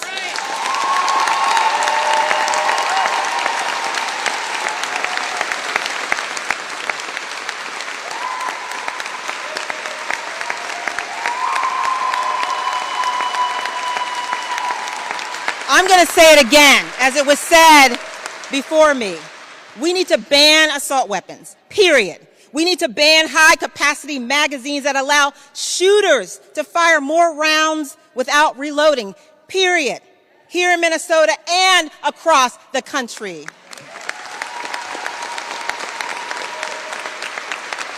No more excuses. No more thoughts and prayers. Prayers didn't save those children as gunfire rang out while they were actually praying. Action would have. As a woman of deep faith and spirit, there are 2 things that are resonating deeply with me right now, and this is coming from my Christian tradition. The people who enter the kingdom of heaven are not those who claim to know God, but the one who does the will of my Father. Matthew 7:21. And faith by itself, if it does not have works, is dead. James 2:17.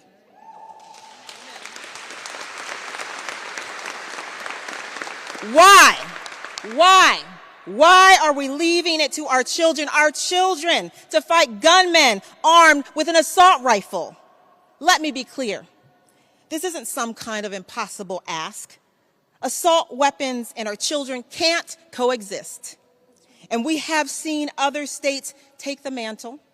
Just this year alone, we saw progress from states like Rhode Island and Colorado. The majority of Americans, Republicans, Democrats, gun owners, veterans, people of deep faith, in fact, people from all walks of life agree that these weapons have no place in civilian life.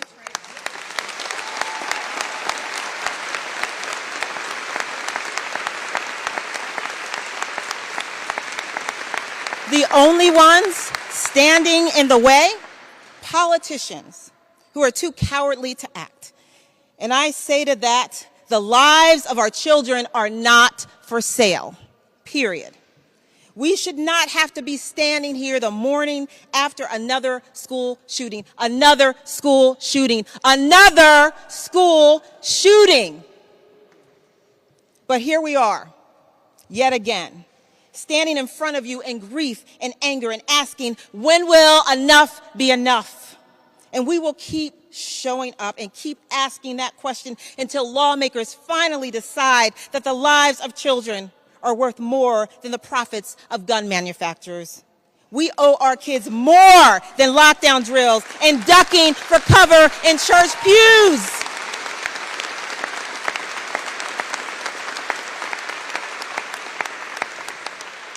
We owe them a future. And if lawmakers won't act to ban assault weapons, to ban high-capacity magazines, then voters will elect new ones that will. Thank you very much.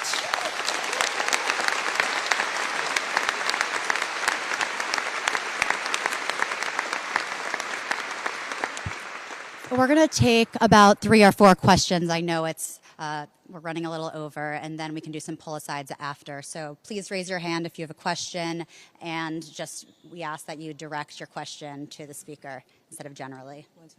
Yeah, go ahead. My question is for state legislators. In 2024, when the DFL controlled the legislature, you were unable to pass an assault weapons ban that was proposed. Now the Republicans have divided control in the House. What makes you think practically that this could have any chance of passing next year?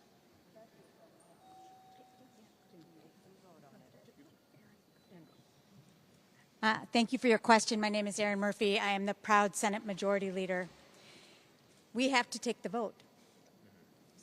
We need to act on the wishes of Minnesotans and for the safety of our kids all across the state of Minnesota. And as I've heard previous leaders say, take the vote. Yes. Vote your district. We'll see where it goes. Yep. But I think Minnesotans are clear with us. They are in favor of a ban on assault weapons, and they're in favor of a ban on high-capacity magazines.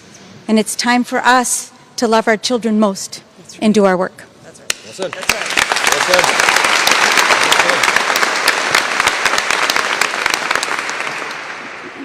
I think we should have in 2024. The thought at the time was that we hadn't acted on gun violence prevention to move it forward in our state in decades. We hadn't taken advances to try to protect our kids, our public, and we did take important action in 23 and 24. We enacted universal background checks and we enacted red flag laws, and those 2 bills are saving lives today.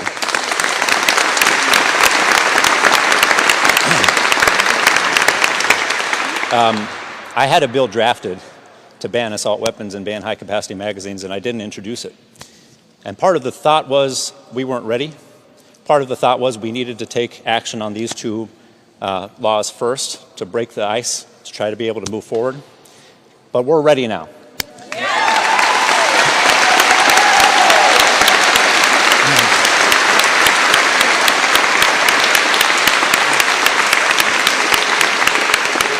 It shouldn't have taken tragedy coming to Minnesota to be ready. I have an 8-year-old who goes to school a mile away from Annunciation Church. It shouldn't have taken it coming to our communities for us to be ready to act. We should have been ready to act then, but we are ready to act now.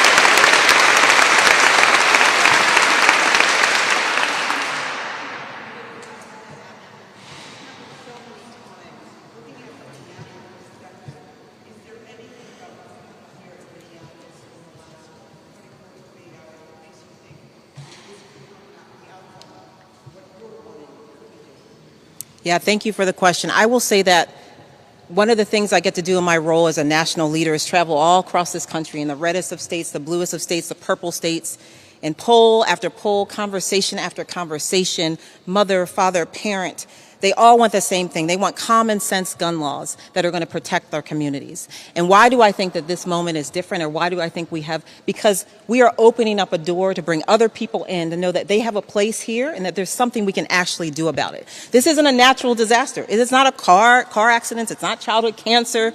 This is something that we can do practically.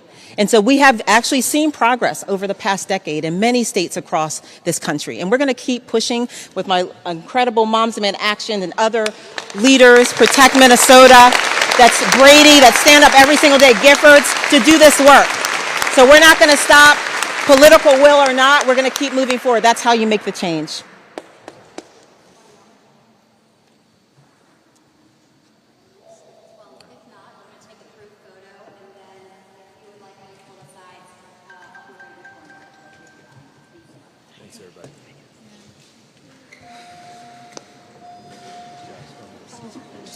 My name is Dwana Witt. I'm the sheriff. Thank you.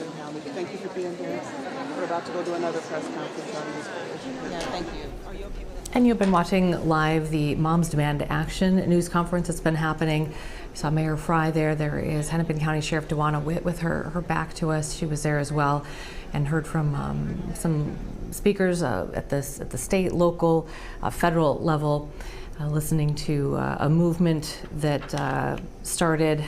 It was out of Sandy Hook, I believe, is when this organization started, grassroots organization based out of Washington, D.C., and they are here today with a local chapter of Moms Demand Action. Why don't we take a break, and we'll come back. We are waiting for news conference is going to start at 2 o'clock. So we'll see if that starts on time, but that is with law enforcement. We're talking about Minneapolis Police Chief Brian O'Hara, as well as federal and state law enforcement, to walk us through some of what happened yesterday, and we'll see if they have any updates for us as well. That'll get going here around 2 o'clock. And we have much more coming here. We're going to take you through 3 o'clock on All Day Live today. We're glad that you're with us, and we'll be right back after this.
You're watching Fox 9 All Day.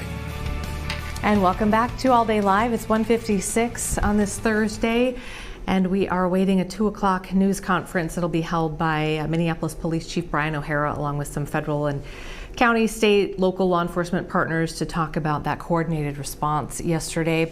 And this is the first time we've heard from them now. It'll be, probably about 20, not quite 24 hours, but it's been a little while, so we'll see if we can get some more information from them. We'll reset just a little bit here, and we wanted to continue to let people know that there are a couple of ways to help if you would like to, and if you can. And one of them is through blood donation. Memorial Blood Centers is telling us that their blood supply was already low this summer, And now there is an urgent need following these multiple shootings in recent days, particularly in Minneapolis. So if you want to donate, they're asking that you book an appointment online at mbc.org. Maybe you can call them as well, but they're asking you not, please don't call the hospital to book appointments because they're really busy taking other urgent calls right now. And we did hear from the critical care division head at one of the hospitals who said, so glad you're talking about this because we are at a critical blood shortage, and says, I implore everybody that's available to please donate blood. We have it available. We need it available for sick trauma patients and other people that need it. He says the need is so critical, they have a few days supply on hand in the entire state. So that is giving you a little perspective of just how dire that situation is. And then if you can, and you would like to, there's also a number that you can text to donate money. This is ACF1, and you can text that to 41444. This is through the Minneapolis Community Fund. So it's the Minneapolis Foundation. It is the city of Minneapolis, among others, who are putting this together, and they will collect the donations, and they say they will distribute it equitably among the victims of yesterday's shooting. So there's a couple of different ways that you might be able to help out. A little bit later, hopefully, Natalie, we can get to it. We'll see this news conference starts at 2, and we want to take that, of course, in its entirety. We also have ready to go here in this 2 o'clock hour a group that's based out of Illinois. It's Lutheran Church Charities, and you may know them for their Canine Comfort Unit. They have Goldens, and they are all over the country, and they activate these groups in local areas. And we have some folks here in Minneapolis who have Goldens who are on scene at the memorial that's building, and they're going to be talking to us about some of the work that they do. We'll meet Pam and Gideon, the Golden, and we'll do our very, very best to get to that today, because I think that's something that we could all kind of sink into today and lean into a little bit. All right, let's, while we're waiting for this, can we put it in boxes by any chance, guys? The presser, I don't know if the shot's up yet or not. There we go. So this is the shot we're waiting for here, and we'll see if they end up starting on time or not. But in the meantime, I can go over just a couple of more things here that we were mentioning off the top of the newscast in case you missed. Just catch you up on some of the latest numbers. We had a little bit of a change here in the number of people who they said were injured. So we have, of course, the 2 children who were killed, the 8-year-old and the 10-year-old, and we don't have any further information on those 2. But also now we have a number of 18 who were injured and hospitalized. A lot of times these numbers can be fluid. There's so many different people communicating and conditions are changing, but it looks like 18 total injured and hospitalized. And then we have, let's see here, hang on a second. I think I had the latest numbers here. Yeah, so the latest numbers we received from Hennepin Healthcare, or HCMC, a little bit while ago. 9 patients currently at Hennepin Healthcare. 6 are in satisfactory condition, and 5 of those 6 are children. 2 patients are in serious condition. We have an adult and a child in serious condition, and then we have this 1 child still in critical condition.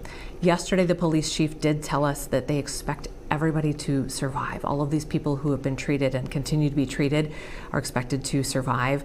We know that some of the other children who had injuries that weren't quite at the level of that level 1 trauma center, they went to some other hospitals, and I believe Children's said that they had maybe discharged 4, something like that. I can find that information, but they 4. Okay, thank you, Natalie. And so that's kind of the latest on the conditions of those who are being treated, as well as that has changed just a little bit. Let's see here. Let's see what else I can share with you that we want to either update or let you know about. Oh, okay. All right. So we're gonna be welcoming in our television viewers here because it looks like they're getting ready to start. And we want to welcome our television viewers to All Day Live. I'm Amy Hockert, and we're going to be taking a news conference here at any moment that will be led by, we believe, Minneapolis Police Chief Brian O'Hara, along with federal, local, state, county law enforcement, the folks who were helping respond yesterday, and we understand they're going to be talking about yesterday, and then we'll see if we get any new information as well. We, while we're waiting, just can update you, as I just updated the folks who are watching us on our stream. We do a live stream every day from noon until 2 on fox9.com and Fox Local, and also on our YouTube channel right now. Those folks, I was just getting them up to speed on some of the updates we have on those who are being treated. And the big thing here is everybody, we've been told, is expected to be okay, everybody who's being treated. But the number did go from 17 to 18 of the number of people who were hospitalized and treated in hospitals. So wanted to bring you up to speed on that. The latest from HCMC, or Hennepin Healthcare, where most of the most serious cases were. 9 patients currently at Hennepin Healthcare, 6 in satisfactory condition, and 5 of those 6 are children. 2 patients in serious condition. We have 1 adult and 1 child still in serious condition, and then 1 child in critical condition at Hennepin Healthcare. And of course, we know that we lost 2 children yesterday, an 8-year-old and a 10-year-old, and we don't have any further information on them. We have been also watching just this growing memorial outside of the campus area where the school and the church are housed, and we had a live camera there most of the morning, and we've seen just streams of people coming and trying to find a place to put some of that grief, and they've been leaving behind just beautiful notes and candles and flowers and crosses, anything just to help to show their sympathy and their grief, as well as the community continues to grapple with this. You're seeing Sergeant Parton right there on the right-hand side. He's in the middle there. He's usually the one coordinating these things, so he's probably asking the media here if they are ready to go, and he'll go back and grab the folks, and we'll get going here in just a moment. We're continuing our coverage on streaming, so if you'd like to continue to watch our coverage after this news conference, you'll find it on, again, your Fox Local app, your YouTube channel, and fox9.com if that's easiest for you as well.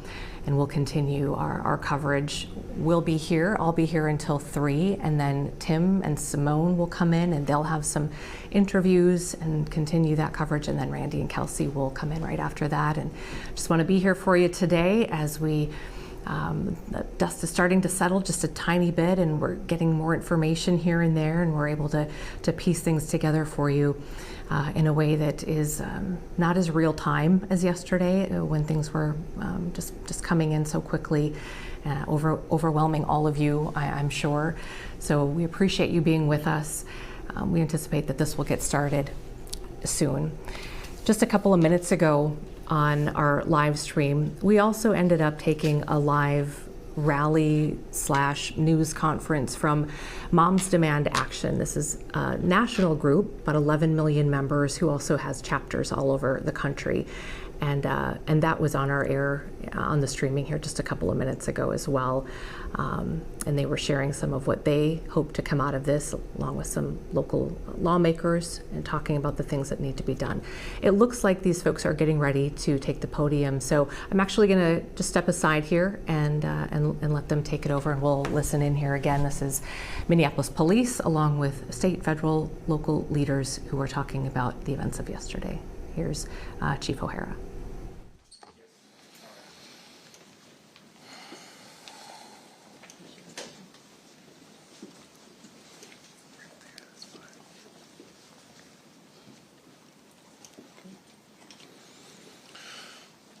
Good afternoon. My name is Brian O'Hara, B-R-I-A-N, O''H-A-R-A. I am the Minneapolis Police Chief. This has been a very difficult week for our community here in Minneapolis.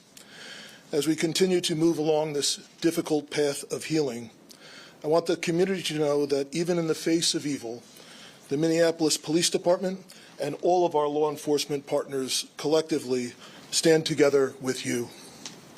We stand with our families that have been affected by this senseless violence, as well as with the parish community. We will continue to be here for all of you. The men and women of the Minneapolis Police Department who responded yesterday did not hesitate. At 8:27 a.m., 911 began to receive initial calls of shots being fired. By 8:31, a Minneapolis police officer in a regular uniform with no helmet, no SWAT gear, ran into the church and was met by a parishioner who directed him towards where the gunman had been. The parishioner later told me that was the first time that he, the children, and others there had any sense that they might be safe and survive. The members that responded yesterday exemplified the motto that is on the Minneapolis police squad cars: to protect with courage and to serve with compassion. All of our law enforcement partners, first responders, and many children, members of the school staff, and parishioners of Annunciation Catholic Church all showed incredible courage yesterday in the face of unspeakable horror. As the investigation continues, we will continue working alongside our county, state, and federal law enforcement partners as we continue to be critical as we piece together exactly what happened. At this time, we have identified a total of 20 victims that had injuries resulting from gunfire, including the 8- and 10-year-old who were killed yesterday. 15 of the injured are children between the ages of 6 and 15. 3 of those injured are adults in their 80s. Those who remain hospitalized need all of our support as we continue to pray for a speedy recovery for all of our victims.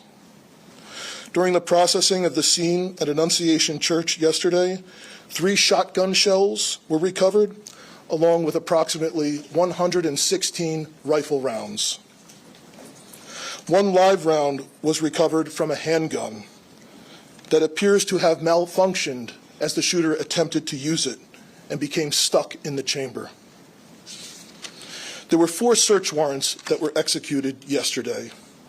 1 at the church, the others were executed at residences believed to be associated with the shooter.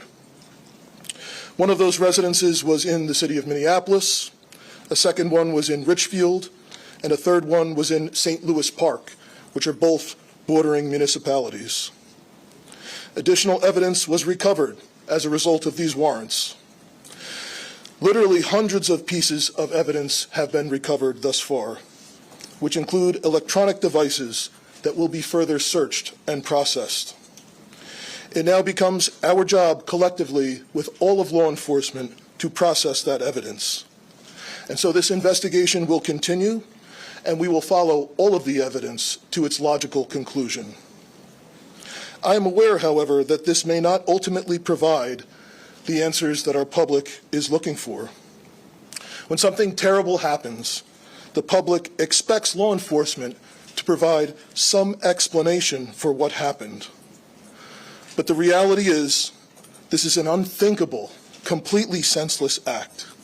Violence perpetrated against children worshiping at Mass. And no investigation, no evidence will ever be able to make sense of such an unthinkable tragedy. That being said, we will do our best to determine and identify a specific motive. What we have seen so far is this is an individual who, unfortunately, like so many other mass shooters that we have seen in this country too often and around the world, had some deranged fascination with previous mass shootings and very disturbing writings that demonstrate hatred towards many different individuals and different groups of people. And he fantasized about the plans of other mass shooters. Unfortunately, again, this has become all too common in our society. That being said, we know ultimately the purpose of the shooter's actions was to obtain notoriety for the shooter themselves. That being said, I have only said the name of this shooter once, and I'm asking members of the media to stop saying the shooter's name. That was the whole purpose of why he did this heinous act, to obtain that notoriety for themselves.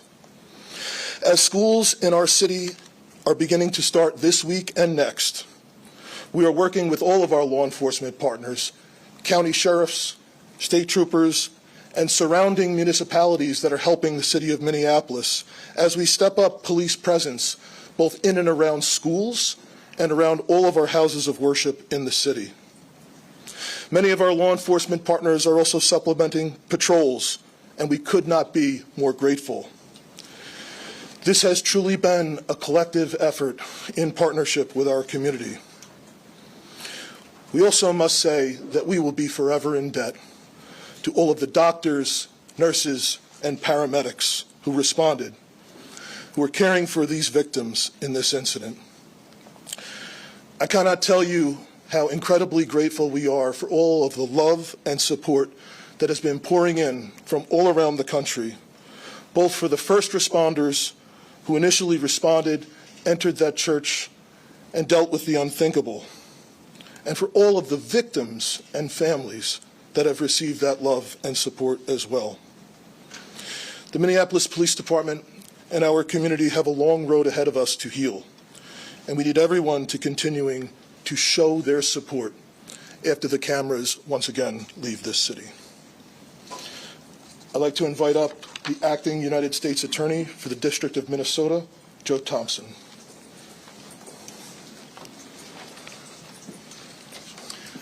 Good afternoon. My name is Joe Thompson. I'm the Acting United States Attorney for the District of Minnesota.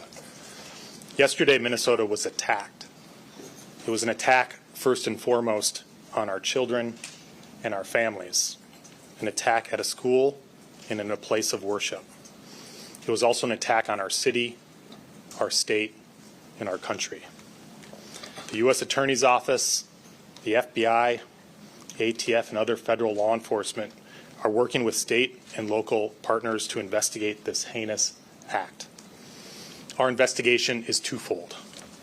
First, we are seeking to confirm what we believe to be true, which is that the shooter acted alone and that no one else was involved, that the threat died with the shooter yesterday.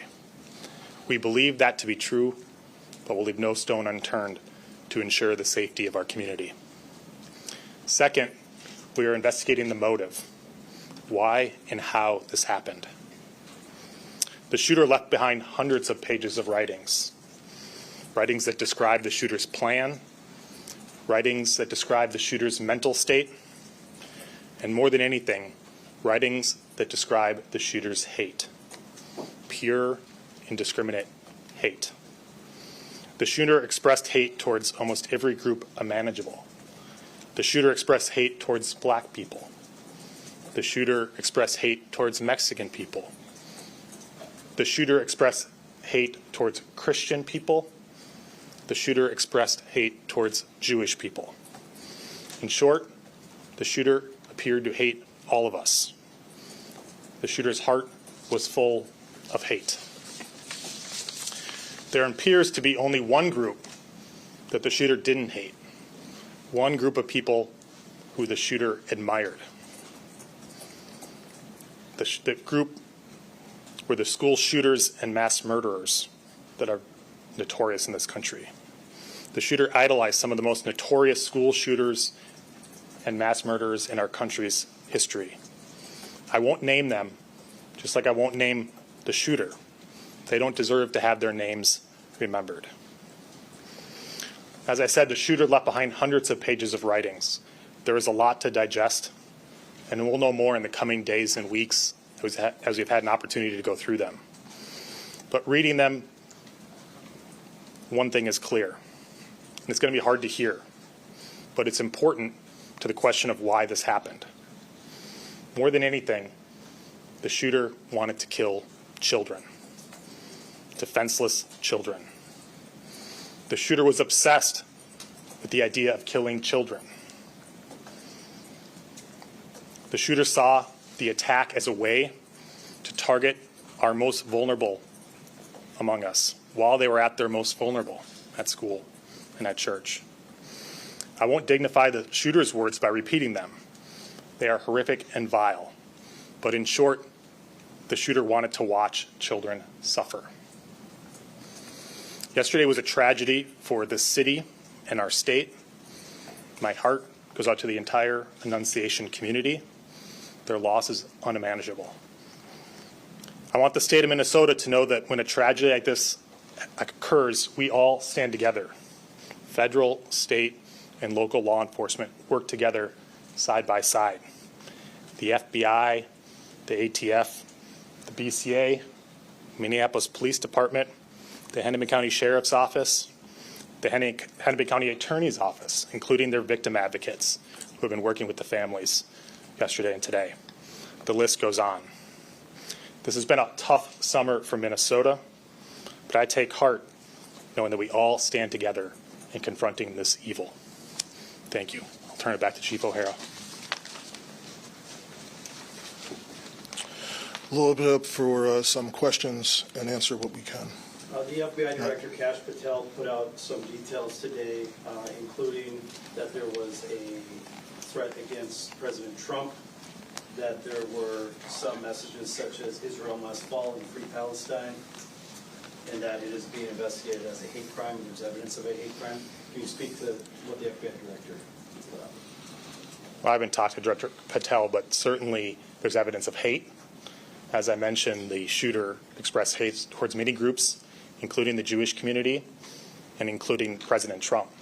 So obviously, as in most cases where there's a mass shooting at a house of worship or a school, federal law enforcement will work with state and local law enforcement to investigate to make sure what happened. We know what happened and we prosecute as appropriate. I would just add to that, Matt, that there is no question in this case that this shooter intended to terrorize the children, the school members of the school community, the parishioners were inside of that church. So whatever label we want to put on it is regardless of the fact that it is very clear that this shooter had the intention to terrorize those innocent children. Sorry. One of the manifestos, I guess, mentions a belief that the shooter was under an FBI investigation. Is anyone able to say whether or not that's true, or whether this person showed up on any watch list or any federal radar at all? Yeah, we did a check of all of our holdings, the FBI holdings, and he was not in our holdings prior to this incident, so we didn't have anything on him at that time. Okay. And is there any kind of mental health diagnosis that anyone is aware of? There is no diagnosis that I'm aware of that I can share. I can tell you we are not aware of any state-ordered mental health commitments for this individual. Chief, could you talk about, we're hearing some new details come out about the moments inside the church. Yes. About the doors being locked. Yes. Protecting some of these. Could you talk to us about that? So the question was about the doors being locked at the church. Annunciation Church had a practice that once Mass began, they locked the doors of the church. This incident occurred shortly after the Mass was beginning. So there's no question that the fact that the doors were locked likely saved additional lives. At the same time, we also know that the shooter intended to barricade and did barricade the doors on the same side of the church where the shooting occurred. So what's particularly heinous and cowardly about this is these children were slaughtered by a shooter who could not see them. He was standing outside of the building, firing through very narrow church windows on the level where they would line up with the pews. And even ultimately, when he got to the rear of the church, was an entryway that's basically all glass, and fired out the window where a person could walk in, ultimately did not walk in. Yes. Can you say doors were locked? Is that from the inside or from the outside? Like you're inside and you can get out, but you can't get in from the outside? The question is about the doors being locked. Yes, the doors were locked intentionally by the church from the inside, and that's a practice that they had in place once Mass had begun. I know, yes, that His social media postings, Trump post, admiration for previous school shooters. Why was he able to obtain a weapon of that magnitude? So the question was, due to previous social media posts, why was the individual able to obtain a weapon? We have nothing in the evidence that we have acquired so far that would indicate that he is a person that he did not lawfully purchase these weapons. He did not have a criminal history. The only thing that we are aware of is a traffic ticket. He did not have any state-ordered commitments for mental health. So of everything that we have seen so far, it did not rise to the level where he would have been a person prohibited from purchasing a firearm.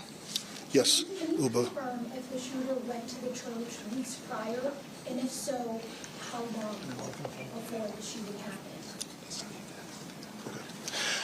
So Uba's question was if the shooter did go to the church weeks prior. We cannot specifically confirm that at this time, but that is obviously a part of the investigation. Even though it's all about the connection, his connection to the church and school. Yep. So the question was the connection of the shooter to the church and school. We do know that the shooter did attend Mass there previously. The shooter did attend school. And the shooter's mother was an employee of the parish previously for some time.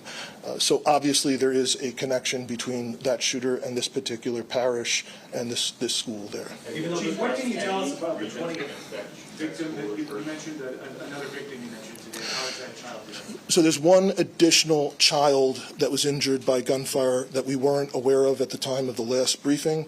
They were transported by private vehicle to a hospital outside of the city, and the report was actually made to police after they had been treated and released. So the injuries to the children range from, in this case, I guess you'd call like a graze wound from gunfire, all to, again, some very serious life-threatening injuries.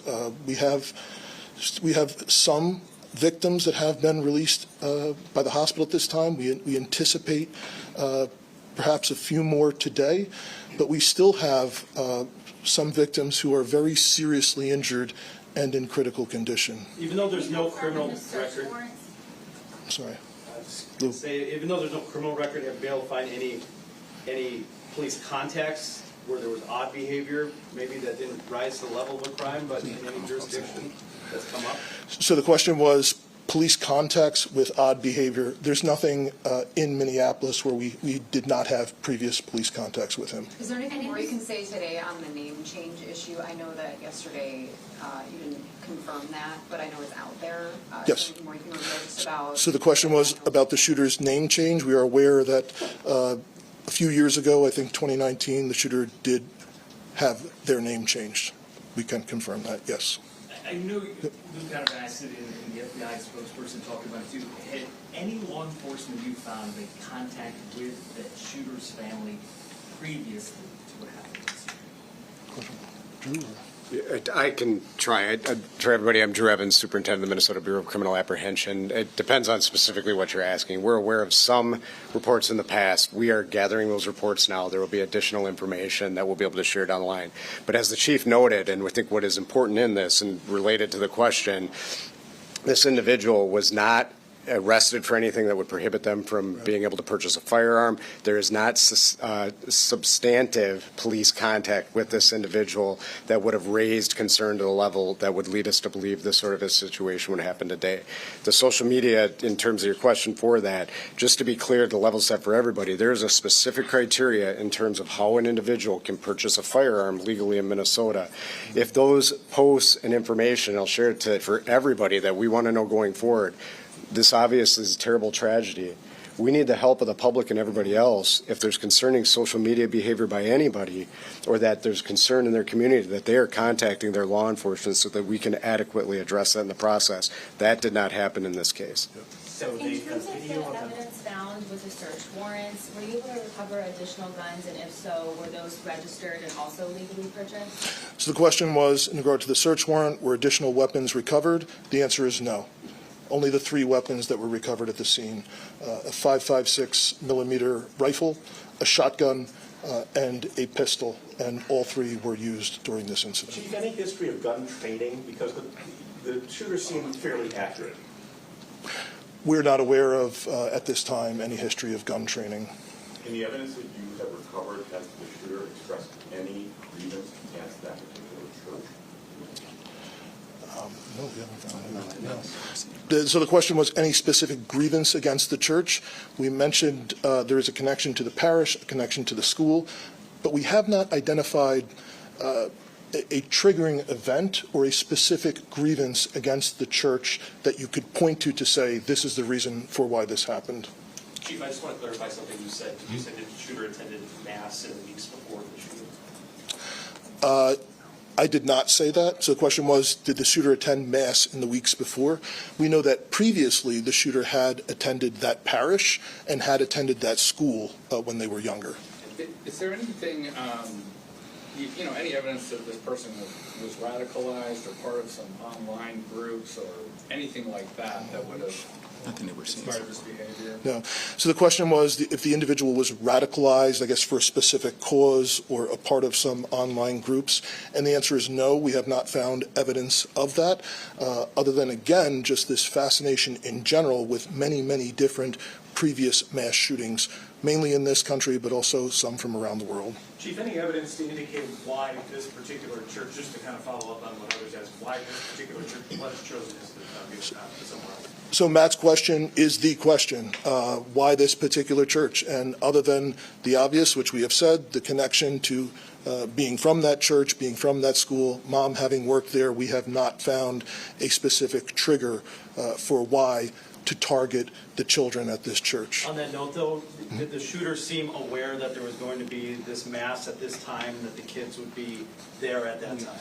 So other than the obvious that they showed up and shot. Yeah.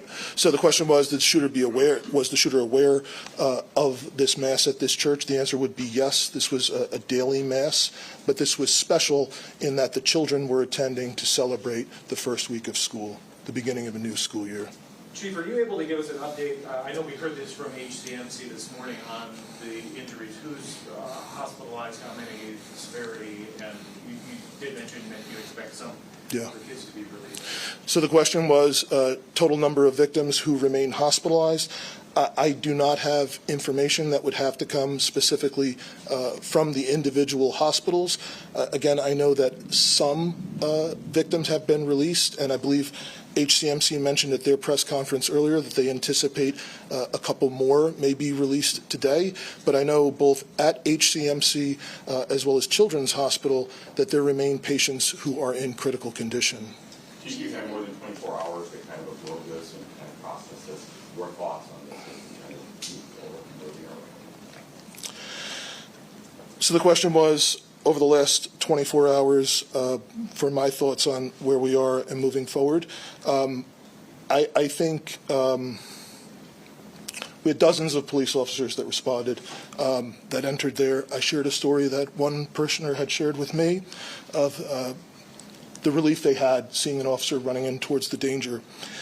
And I know from dozens of officers who did respond that ran into the church and saw the unthinkable with all of these children so seriously injured, and other children that had blood on them, from not because they were injured, but because of blood that was shared from other kids. And just how confusing it was for the officers, because no one knew if there was specifically just one shooter, if there were perhaps improvised devices that were there to go off.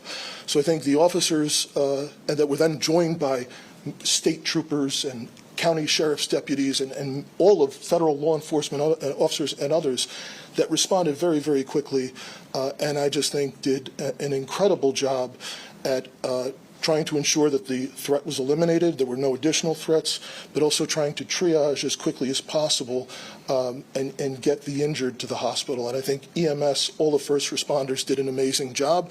And I think going forward, we're going to learn countless stories about many children and the heroic acts that children there did, as well as staff members and other parishioners. So I know this is, incredibly horrific and just an unthinkable situation, but despite all of that, I think there's going to be countless lessons of bravery from young children all the way up to elders in our community. All right, we'll take one more, perhaps from somebody who's not yet had a chance. Chief, have you spoken? Have you guys spoken with the shooter's parents, and have they said anything about past mental health history? And do you guys, as law enforcement, believe there might have been any red flags that might have been missed? So the question was, have we spoken to the shooter's parents and if there were any red flags that may have been missed? I know there were dozens of interviews that have been conducted with relatives, friends, associates of the shooter, as well as people, obviously individuals, witnesses that were present at the scene yesterday. I know we have not been successful in talking to the shooter's mother yet at this time, but there continue to be efforts made to get that done. But you have talked to the father? I cannot confirm that. I don't know. There's been. You have. Okay. Did he live alone or did he live with his father? Well, the question was, did he live alone or live with his father? There's 3 residences that are associated with this individual. I can't verify right now which residence he was staying at immediately prior to the shooting, but that's obviously something that will come out with the investigation as it continues. Just out of curiosity, what was your question? Can you say how long the shooter attended the school for? I don't know. Yeah. So the question was, how long did the shooter attend? There's no high school there. So. Okay. But I don't know the period of time exactly. Is there surveillance video available? Not that we want to see it, but that you can review to know like how long he was shooting and how he snuck up. Yep. And stuff. So the question was, is there surveillance video? And the answer is yes, there's surveillance video at the church. That's how we know for sure he did not enter and did not fire at all from inside the church. And do you know how long the shooting took place? We will know that for sure. The question was, how long did the shooting take place? So the first call to 911 was... Or I just mean like the shots being fired for how many seconds Yes. or minutes? Yeah. Yes, we will be able to figure that out. We will be able to pinpoint that. Do you know Yes. Thanks so much for your time today. We are quite hot. Thank you, Chief. Okay. We've got a lot more yet to get done today. So I appreciate, again, your partnership in helping us get these messages out. Thank you. In the interest of not All right, we've been listening to Minneapolis Police Chief Brian O'Hara as he gives an update, also hearing from the BCA there and others who are walking us through some more details from yesterday. And just a couple of quick things in case you didn't catch all of it, but the biggest thing here is that the purpose they have determined in all of this, they believe that the shooter was trying to obtain notoriety, and they are calling on everyone, including the media, not to say this person's name, not to say the shooter's name. That was one. And then also another, if you see any concerning social media behavior, they're just imploring everybody from anyone to report that as well, because it doesn't sound like in any of their conversations so far that they talked to anybody who had tried to do that. So we're gonna send our television viewers back to your programming, and if you want to continue watching, we will continue all day live streaming on Fox Local app, on our YouTube channel, and also fox9.com if you wanted to continue watching. We'll send our television folks back.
You're watching Fox 9 All Day. Welcome back to All Day Live. It is 2:37 on this Thursday, and just wanted to give you a couple of things, a couple of little updates here as we wait. We're going to talk with our Corin Hoggard here in just a couple of minutes, who is continuing on a couple of different angles today. And this story, I just saw it on our website just a little bit ago, and we have not yet reported this online here. The state of Minnesota is actually going to be providing extra patrols around schools and religious sites in Minneapolis. We know that the 2 children were killed and 18 others hurt yesterday, and now the governor is increasing the security and sending in state resources to strengthen security around Minneapolis and places of worship. And it came at request of the city of Minneapolis. State Patrol, DNR has already begun working with leaders to try to figure out how they're going to be doing this. So it includes a team of 14 Minnesota State Patrol troopers and 6 DNR resource officers. They're going to organize into 2-person squads and then be assigned across different areas of the city of Minneapolis with focuses on schools and places of worship. So it looks like heavier patrol around those areas. And I think that's kind of all the details there on that, but just know that is happening. And then really quickly, we just wanted to let you know there is at least one church service tonight, Archdiocese of St. Paul in Minneapolis at the Basilica of St. Mary, and that will be going at 5:30, and that is open to all if that's a place that you wanted to go this evening. Let's check in now with Corin Hoggard, who is following. We just heard from the police chief, and we got a lot of details about yesterday and some of the investigation. And our Corin Hoggard, I know, has been working on a different angle today. And so, Corin, tell us who you've been talking with. Amy, I was talking to the uncle of one of the surviving victims here, and just his nephew was shot twice at Annunciation here in the abdomen, had surgery overnight. He said that the boy has vomited a couple times overnight, but otherwise he's in pretty good shape and in pretty good spirits. If I can actually just show you real quickly here, I'm at Annunciation, and this has kind of been the scene all the day here. So they cleared out police presence, and ever since then a memorial is formed over here, and people have been just stopping by and leaving things, especially flowers, but also, as you see here, water and snacks, and there were a lot of flowers here, as you can see. Wow. I'll show you something else really quickly. Mary McGuire saw this yesterday, but without being too intrusive, that right there is one of the crosses. There are 2 crosses here that are supposed to be for the 2 victims who passed away yesterday, and so they'll fill out those names a little bit later, but a lot of people here are leaving messages for them. So again, that man's nephew shot twice. He said he saw a girl who was probably killed right next to him, so a pretty traumatic experience for him. He will heal physically despite his wounds, but psychologically that could be a lot. And he's a man who wants to help make some change happen, and so we talked about what that looks like from his perspective, and that means he says gun control, mental health being addressed, and a lot of things that the politicians could possibly do. Something else I want to show you here.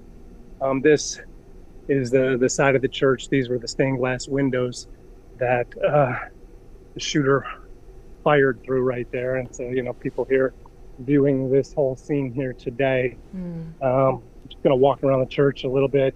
And Corin, I'm glad you were able to show us that, because as Police Chief Brian O'Hara was talking and trying to describe, he said this cowardly act, the shooter couldn't even see the victims inside, and he was trying to describe sort of the narrowness of that, and so that's a visual that is kind of supporting that and helpful. Thank you. Yeah, you can see that those are very narrow, and some of them they've been worked on today. They're working on them from the inside, but obviously boarded up. But yeah, those are small narrow windows. I mean, likely would have known that the mass was going on there at that time, but I couldn't necessarily see exactly where they were shooting. I'll show you one more thing here. This is the door that was barricaded, apparently by the suspect with a 2x4. If you look closely, you can see that this handle here is broken, and we don't know for sure if that was broken by someone trying to get in or someone trying to get out. Yeah. But that's the thing there. Okay. I have one other thing I want to show you before I let you go, and I'll fill it in here with more from, Andre Gunter's the boy's name. He's an 8th grader here, and he's trying to lift people's spirits and be happy and go lucky. But he's going to be in the hospital for several days now himself. So he said he's lucky to be alive, but he's not lucky in general. This is the door. If I can make this camera turn around, there we go. This is the door that the shooter just kind of unloaded here.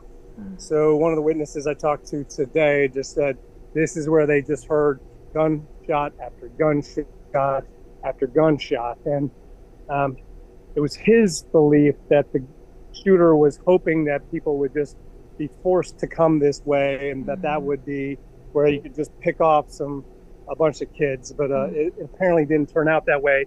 And this is where the first police officer on the scene came and met him, and this spot right here is where it all ended.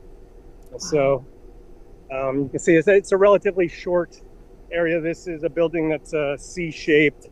It's one building for the church and the school. They're all connected. There's a youth group through these bigger windows that were right by these back doors that I showed you. But that room was empty yesterday morning when it was, the church was filled with just kids from the school and, parents and community members attending that first mass of the school year.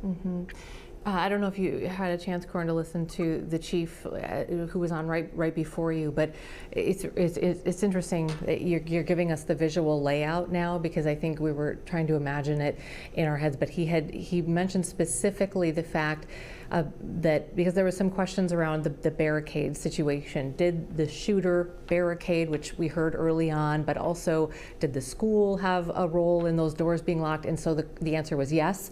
The school has a policy of locking those doors whenever the children are in mass. And so the chief said that likely saved lives, because if they were able to run out that door, that the shooter would have been waiting there. And so that it's just so chilling to see it all now, kind of the actual space where all of this happened. But thank you for taking us there and giving us that, as we just literally learned that information here just a couple of minutes ago. And we'll look forward to hearing from you and the folks that you talked with at 5 tonight. Is that when we're going to see your story? Yeah. Okay. 5 o'clock, and then at 7 as well. All right. And I know you were talking about the two children who died and the two memorials that were there for them. And we are, it's my understanding, the families of one of those children is going to offer up a statement here in a couple of hours. I think just reading a statement. So we'll be getting a little bit more information there from that family as well. So thanks, Corin. Appreciate it. We'll see you a little bit later. Okay. All right. Let's see here. Natalie, you want to? Okay, should we take a break? And then do we have Pam? Okay, great. So we're going to take a quick break, and then we're going to round out this hour with an interview with someone who is bringing some comfort in a situation like this, Pam.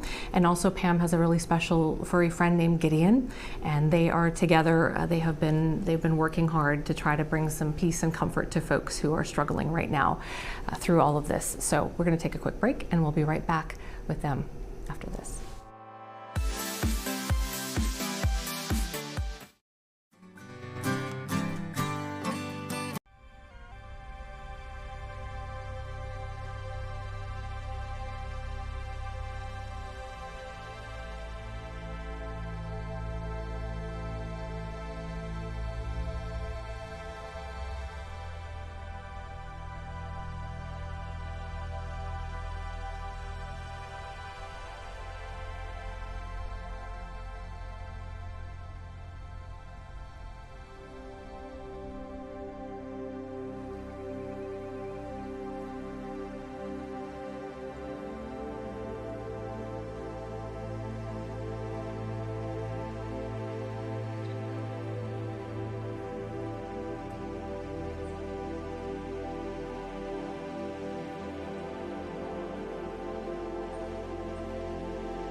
watching Fox 9 All Day.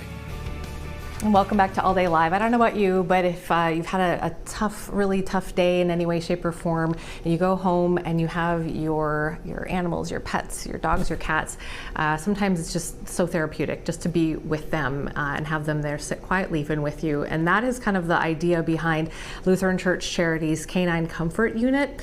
And they have some folks here in Minneapolis who are just working hard to try to make sure that people are comforted. We want to join Pam Linneman and Gideon. Hi, Pam. And let me see if I can get him over here. Get him. Well, we'll just do this. Hey, buddy. Yeah. Yeah, we need to see our buddy there. Pam, tell us a little bit about. I can't. I think because the screen split, I can't see him. Can we slide over just a teeny bit more and get him? There we go. A little bit more. Oh. He's like cut out. There we go. Oh, there we go. Yep, get me off that screen. This is what we need. Pam, thanks for joining us. Tell us a little bit about what you've been doing here in the last 24 hours or so. Well, we have been busy. First of all, it was putting together a deployment once the invitation came. So yesterday, for the bulk of the day, we spent getting dogs and teams ready to come in from Wisconsin and Illinois. So there are actually 6 teams on site right now, which means 6 dogs and up to double handlers, so 2 handlers per dog. And so that took up until about 3 o'clock yesterday, and then we headed down to Holy Angels and were present at the vigil down there last night with our crosses and hearts that you may have seen on video feeds. Mm-hmm. And spent time at the vigil. We moved those crosses over to Annunciation today, and are in process right now of moving them down to the Basilica as well. And I just want to let folks know, so Lutheran Church Charities Canine Comfort Units, this is an organization based out of Illinois. I know the CEO, the Reverend, is on his way here now, but you've been here on the ground. You live in Minneapolis, is that right? I live in Bloomington. In Bloomington. So you're from this area. Tell me a little bit about that interaction that you have with Gideon and with people who are in need. Well, Gideon goes out locally daily to various places, schools, hospitals, senior communities, and then we deploy out when there's a national crisis, because these dogs are specifically trained for crisis response. That means they are home in all situations and in all ways. And we find that as we're out, we as handlers don't talk a lot. We don't need to. We let people interact with the dogs. And as the people will start to pet the dogs, they start to relax. And when they start to relax, they start to talk. And then, of course, when they start to talk, you start the healing process. And that is what we do. We are a ministry of presence. We are just here to be present, to offer moments of respite from the sorrow and the grief and the fear and the anxiety and the ripple effect that these events have going out into the community. So obviously we had this tragedy yesterday, and you were there and you're part of it. I know a lot of yesterday was kind of getting things pulled together and organizing, but what other situations have you been in where you and Gideon have been able to be there and make a difference? We have been down, Gideon and I have been down to Uvalde, Texas twice to minister when the schools reopened, as well as at the 1-year anniversary of that shooting. We have been to Perry, Iowa after that shooting. Gideon was not with me for a week, but then with other handlers, he was back twice, and some of our Nebraska dogs were there off and on over the course of about 6 weeks. Gideon and another handler were in Michigan after that school shooting about 3 or 4 years ago. And we were out in Lewiston, Maine, right after that. Both he and I were out there then to minister to the community after the bar and bowling alley shooting.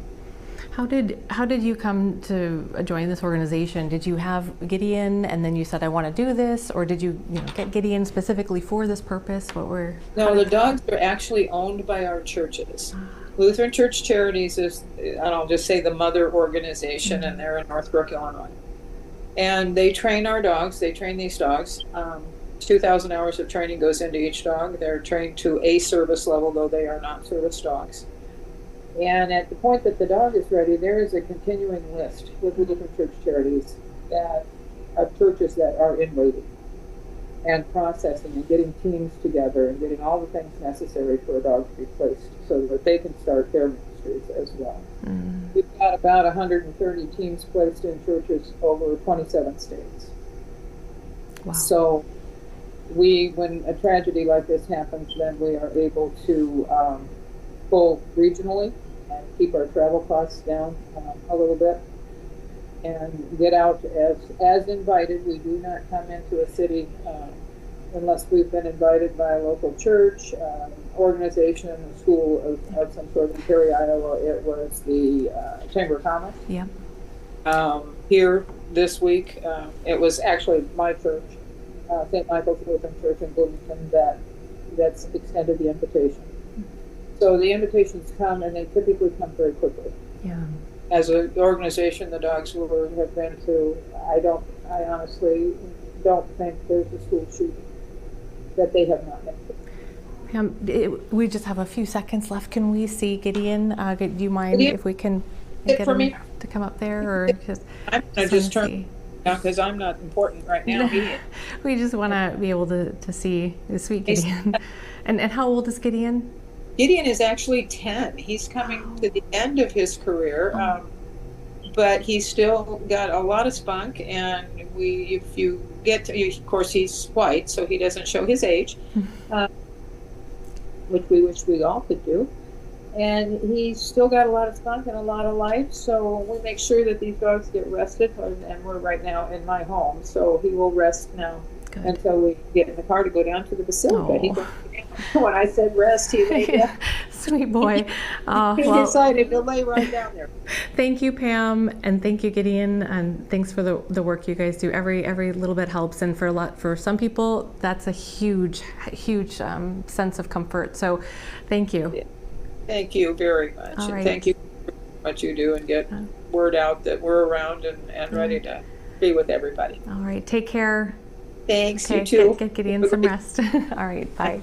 Okay, bye-bye. Right, that's Pam Lindeman and Gideon. All right, do we take a quick break, Nat? No, we're going to say goodbye. Okay, all right, I'm going to say goodbye, and Simone and Tim will be here. Let's take a quick break, and we'll be right back.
You're watching Fox 9 all day.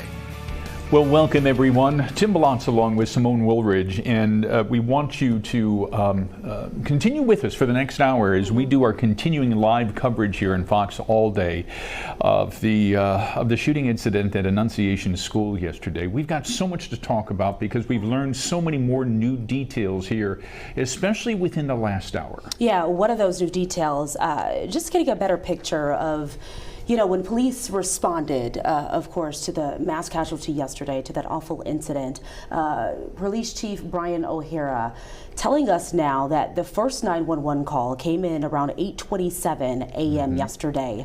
And then Minneapolis Police Department, one of the police officers with no gear on, went inside at 8:31, so just a few minutes after that.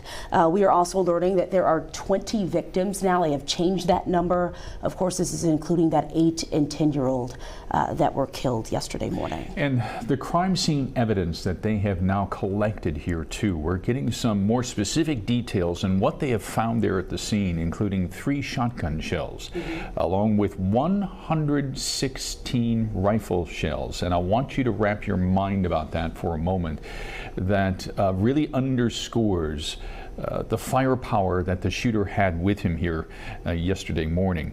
They found 1 live round recovered from a handgun. It appears to have malfunctioned and jammed in that handgun, but it just underscores how much they've already processed there at the scene. Now, Joe Thompson, who is the acting U.S. Attorney for the state of Minnesota right now, he talked this afternoon as well. And what they've been able to do so far is FBI investigators have gleaned through more than 100 papers of writings that he has produced here in recent times. And to summarize Joe Thompson, he says what they've done is they've demonstrated unimaginable hate. And those are his words. And I'm going to quote him here. He said, "The shooter expressed hate towards almost every group imaginable. The shooter expressed hate towards black people. The shooter expressed hate towards Mexican people. The shooter expressed hate towards Christians. The shooter expressed hate toward Jewish people." And he went on to say, in short, the shooter appeared to hate all of us. Yeah. And this fits a pattern now of what we've been talking about with many experts who study this and study these kinds of incidents over the past 30, 40 years, and this fits into that pattern. Yeah, and he talked about the obsession, you know, with wanting to kill children. He did say this shooter, and we are choosing, of course, to not say his name, and police also reiterated that as well. They said, you know, the reason why people do this is to get that notoriety. So why would we give that to them? So just so everyone here knows, our viewers knows, that we are just identifying this person as the shooter at this point. So just to kind of bounce off of you, Tim. That's what the FBI was doing today as well. Yeah, and suggested that we all do the same. So just to list off some more information that came out of that press conference just a short time ago, they haven't been successful in talking with the shooter's mother, because that was one of the questions, like, are we able to maybe get some more details from a family member, maybe a mother or father? They said that they will continue to reach out to that shooter's mother. We do know, though, that the doors were locked on the inside of the church, and they just talked about that being a typical normal protocol at that point, and that the shooter was firing through a narrow side of the windows. So they did also give some sort of answer as to, you know, maybe the connection between the school and the shooter. This shooter did attend that school. The mother also used to work at the school as well. That is now confirmed. So just starting to get more and more information as the hours pass along here. And Joe Thompson said this. He said, "This is going to be hard for you to hear, but," quote, "more than anything else, this shooter just wanted to kill children, defenseless children, and he wanted to see children suffer." And again, very hard to hear. All right. We want to bring in, if we can, Dean Kilpatrick, who is the founding director of the National Mass Violence Center. Dean, thanks for joining us here this afternoon. Deeply appreciate you.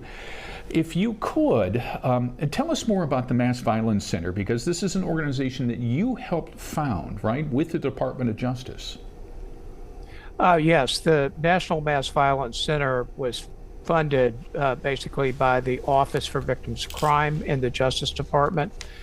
And our role is to really try to provide resources to communities and specifically to those who have fallen victims to mass violence, as well as those who we often don't think of victims, but people like emergency responders, law enforcement, the whole community, which we have found in some of our research, as well as others have found the same thing, that when you have a mass violence incident, it really doesn't just affect the direct victims and survivors of those who are injured or killed. It really affects the whole community in a lot of ways, and acts to take away a sense of safety and security, both for yourself and others. What are your thoughts about what you've seen and heard so far from here in Minneapolis? Well, there's a statement that people have made that if you've seen one mass violence incident, you've seen one mass violence incident, because there's some commonalities that you can learn from in terms of other mass shootings that have affected places of worship and schools at all levels, ranging from kindergarten to elementary schools to middle schools to high schools to institutions of higher education. But we can learn some things from all of these other incidents. And so some of the things that you were describing earlier that the FBI was mentioning and the U.S. Attorney was mentioning are really sort of typical, that for some reason some people just go off track and they develop a hatred of the world. I will say that a lot of times that hatred, really focuses on one group or another, but it's just a bad situation when someone is not happy with living. They feel put upon by other people, that some reasons they're unhappy is because of other people who are making them happy, and who decide that the best thing to do is just to kill a bunch of people. And I think that's a situation now.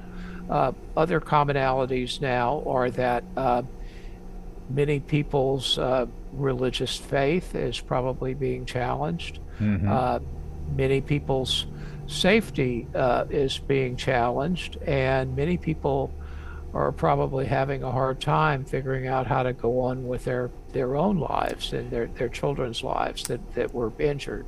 And they know that for them, their life has changed and it will really never be the same again.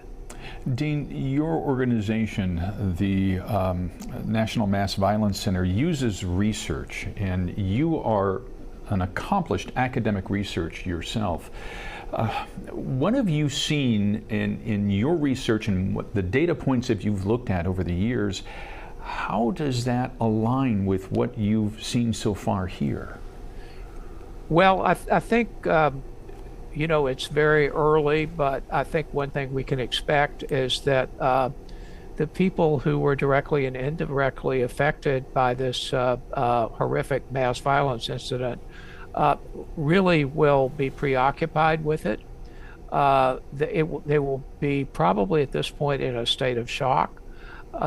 They will be at, many of them, not all, but many of them will be at increased risk of having, symptoms of and perhaps full mental health problems such as post-traumatic stress disorder and depression. Some people, hopefully not the small children, but perhaps parents and others who were there or who lost loved ones or had loved ones injured, physically injured as a function of this, will self-medicate, sometimes with alcohol or drugs, and mostly they will, and particularly folks in religious institutions when they are when that's the site of a mass violence incident. And I realize this is partially a school and partially a church, a quote sanctuary, where everyone is supposed to be safe. And our religious beliefs are bad things don't happen to good people, but they just did. And so it does challenge one, and we've found this out from talking to folks in Pittsburgh, Sutherland Springs Baptist Church in Texas, Mother Emanuel AME Church here in Charleston, that it sometimes does challenge your religious beliefs because you're trying to square two things that don't seem to go together. One, you're supposed to be safe in church, and people weren't. Second, you really do, it challenges you to have these philosophical and religious beliefs that, God, the Supreme Being, is supposed to protect you and those that you love. And yet when that doesn't happen, it makes a lot of people ask why. Yeah. And sometimes their religious strength gets stronger, but they're going to have to work on it for that to happen. It creates some definite tension there for sure. Yeah, and I think we heard that yesterday with the mayor saying, everyone says, thoughts and prayers, but then these kids were literally praying. We heard that through what he said. Dean, I wanted to ask you this, because a big chunk of what you do at the National Mass Violence Center is, of course, provide resources. And you mentioned one of those resources being toward, EMS. And we heard that even today from police officers, from people at HCMC, the hospital here, providing care for these children and for some of the other victims. What do those resources look like? Because we heard from the folks here, this is a big strain on not only the victims, of course, in this particular event, but for the police officers, for the first responders. So what do your resources look like specifically? Well, we have a website, for example, that has many, many tip sheets. It has resources to organizations that can provide support.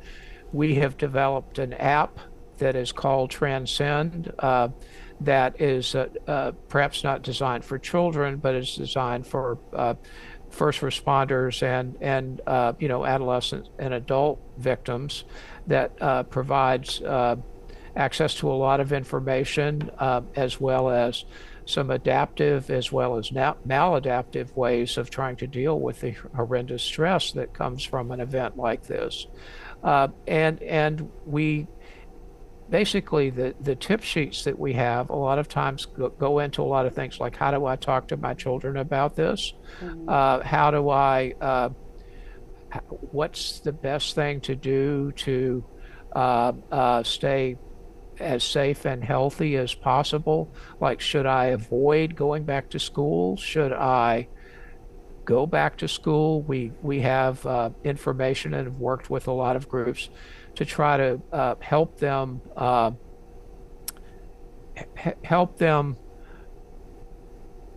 in a very victim-centric way go back to school at an appropriate time and not engage in a lot of avoidance behavior. So, these folks have really been challenged, and so we've learned some things from our research, about what are better ways to do things, what are some ways that you can sort of ease your way back into life and realize that even though your life will never be the same, you can, over time, do better and spend less time thinking about what happened and more time thinking about the good times that you've had in life, and that one way that you honor people that you've lost or that have been injured or have been harmed is by resuming a normal life. And there's an English cleric named George Brown, I think was from the 17th or 18th century, who came up with the saying that living well is the best revenge. Mm-hmm. Living well is the best revenge. So one way that you can get revenge over people who are, revenge in a sense of not letting their bad deed ruin your life forever, is figuring out ways over time to live well in honor of those you've lost and loved, and those that you didn't lose but were harmed by this. Professor, I gotta ask, you're a research-based organization. What are you interested in learning from us in this incident now in the past 36 hours that may help other communities, other organizations, other people?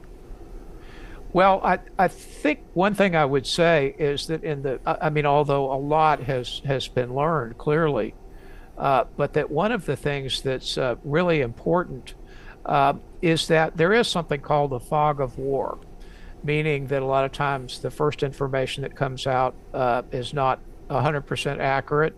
And as you get more information, you're able to fine-tune the information. And so, we will probably, I don't know this for sure because we have to be authorized to do this by the Office for Victims of Crime, but there will probably be some members of our team that will be there at some point in which we will be talking to people in the community and trying to learn from them. I will say that I'm not just a pointy-headed researcher. I'm a clinical psychologist by training. We have a lot of mental health people at our National Mass Violence Center. And part of what we do is that we have a trauma clinic. In other words, we see people, adults, children, and adolescents who've been through a variety of potentially traumatic events and provide specialized mental health care to them. Part of what we do is we've learned about what kind of treatments work better and not so well for this. And so we will be, trying to learn as much as we can about your community and how it's affected people, and trying to offer, we don't have a magic wand, I wish we did, but trying to learn what the community needs are and how we can help by providing information and in some cases, training to folks. And Doctor, do you have a team heading this way, or do you intend to come? I don't know. Again, things are moving very fast, and the thing is, we can't just come. We did provide information to the mayor, to the governor, to others with the tip sheets and more information that people can link to. We sent those yesterday, and but it's really kind of up to the Office for Victims of Crime and the legislation that created this particular Center for Mass Violence. It doesn't allow for us to provide a lot of services to all mass violence. There's some that do not involve someone that's doing a hate crime and trying to kill as many innocent people as possible in a public space such as this. So we'll have to be authorized by the Office for Victims of Crime, our project officer, to do that. But just from hearing what has happened there in the nature and the number of people that were killed and injured, I suspect that it's at some point fairly soon that they'll be talking. Our other members of our team are probably already doing that, and I just don't know exactly the timetable of that, but I would not be surprised if we are not, authorized to get more involved. All right. Dean Kilpatrick from the National Mass Violence Center. Dean, we definitely appreciate your time. Unfortunately, it's on unfortunate circumstances, I should say, but thank you for all that you do. Sadly, that we have to have these kind of conversations, though. It's important work. We deeply appreciate what you're doing there, Professor, and we thank you for joining us here this afternoon. Well, and thank you, and the news media does a great service to the community by providing non-hysterical as accurate information as you have to the public, because that's what people need. They need good information. They need accurate information. And good news media does that. And it sounds like you would fall into that category.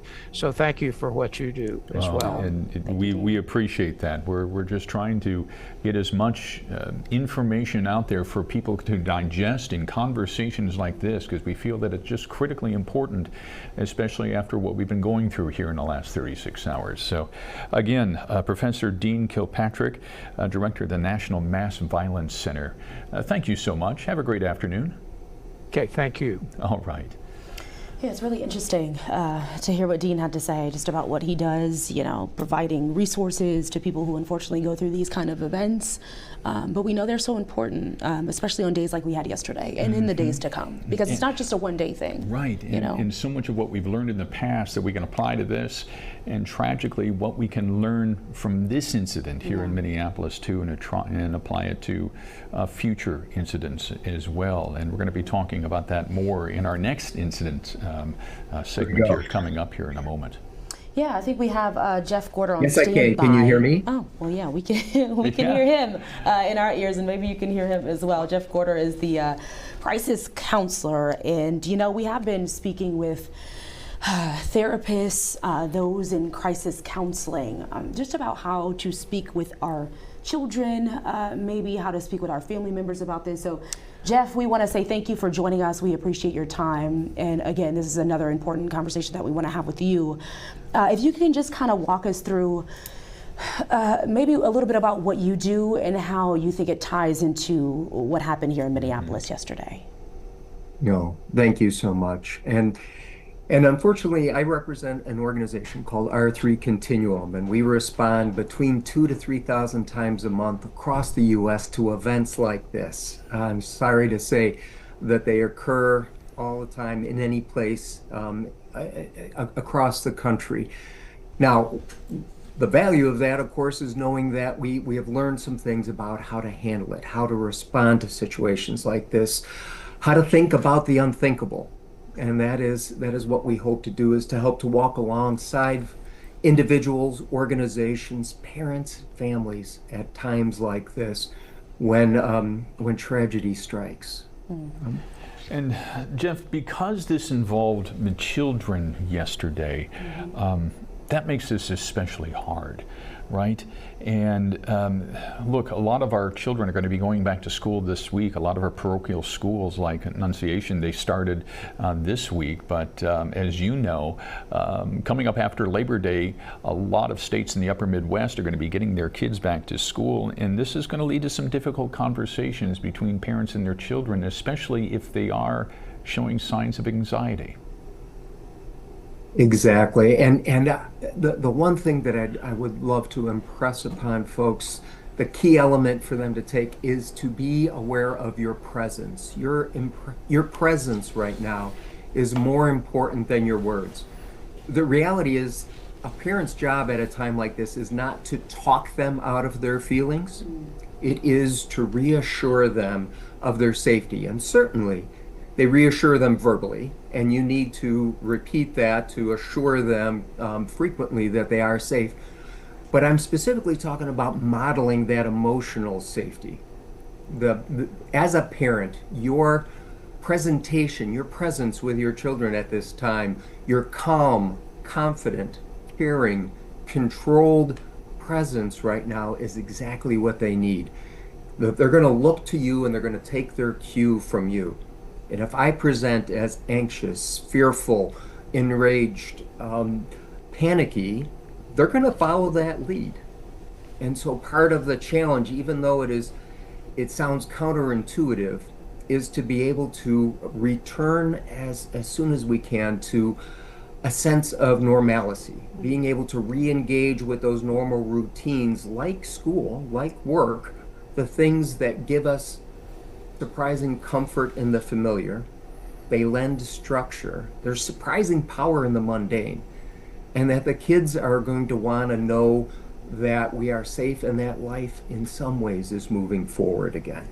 And Jeff, would you say that these conversations depend on the age? For instance, I have a 3-year-old at home, and this is, I don't take this for what it is, but he actually likes watching the news. I think because mommy works on the news, daddy works on TV as well. But during the coverage yesterday, I mean, he looked up at the screen. He's like, "Mommy, why are police out there?" So him being 3, you know, some of these are older children. This was a K-8 school. Do you think that the conversations kind of just depend on the age, and then what kind of conversations, I guess, depending on the age group, we should be having? Sure. No, that's a great point. And I think you really highlight the fact that we're going to need to be especially cognizant of our social media presentation right now, what's up, what's playing, what's on the screen for those eyes, and monitoring it according to age. I'll kind of break it down into three age groups. That with preschool, it's going to be less about talk and more about play, about presence, about being with them, giving them that physical comfort that they're going to need. Again, a 3-year-old does not have the verbal capacity to talk through this process, but they may be able to use figures and puppets or dolls, things like that, in which you can engage in play and demonstrate the safety they're craving.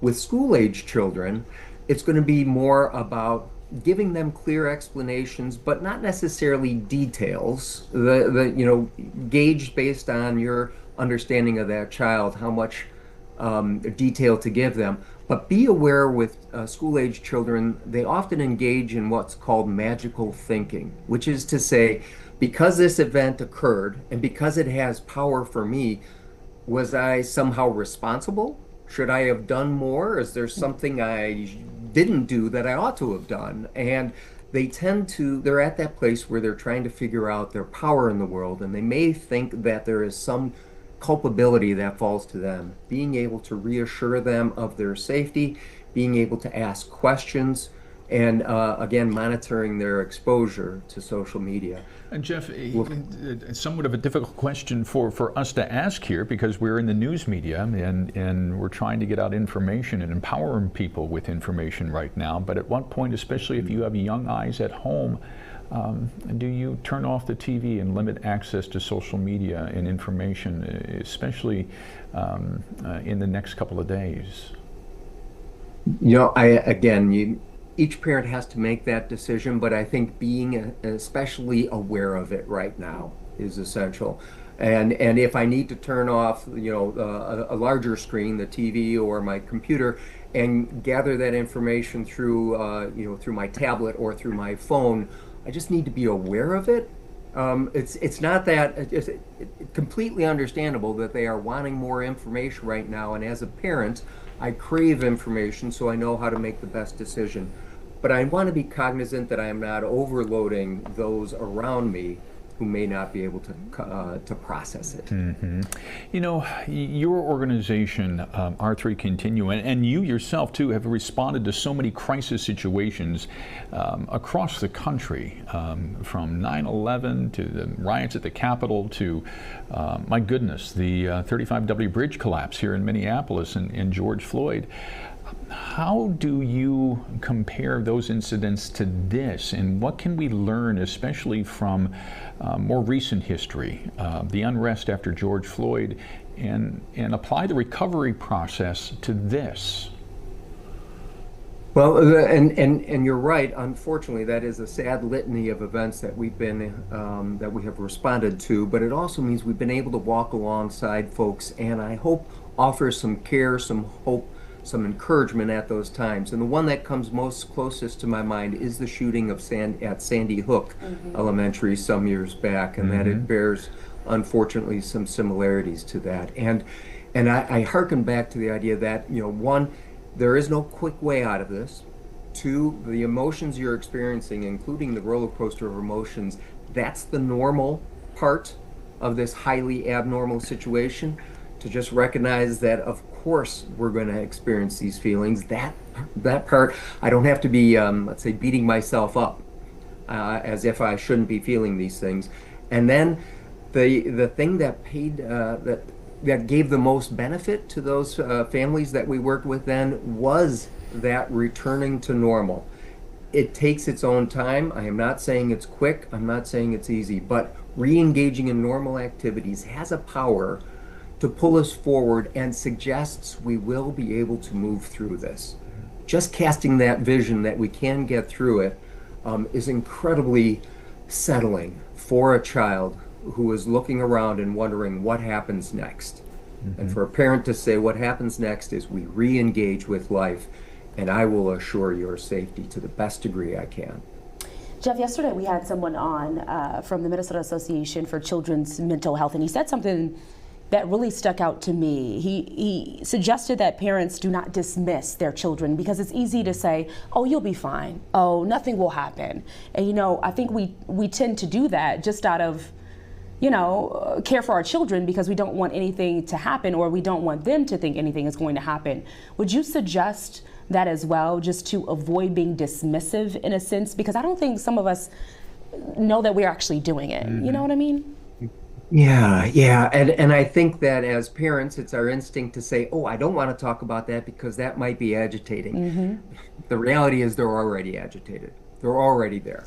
And so acknowledging it is the first step to helping resolve that, because that which we can't name continues to have power over us. So being able to help them identify what is it that you're feeling, and modeling that. As parents, we can say, you know what, I felt angry, I felt scared, I felt confused.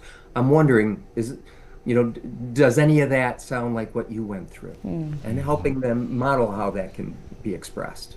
Jeff, you were just talking about normalizing routine again as a way to help people cope with this. We're in the middle of a run right now of the Minnesota State Fair. And it's one of the most celebrated events that we have in each year here in this state. How therapeutic would it be for parents maybe to either take their kids back to the fair to help them maybe get away from this for a few moments, or actually take them to not only this, but any other kind of activity that can be enjoyable during the next couple of the days?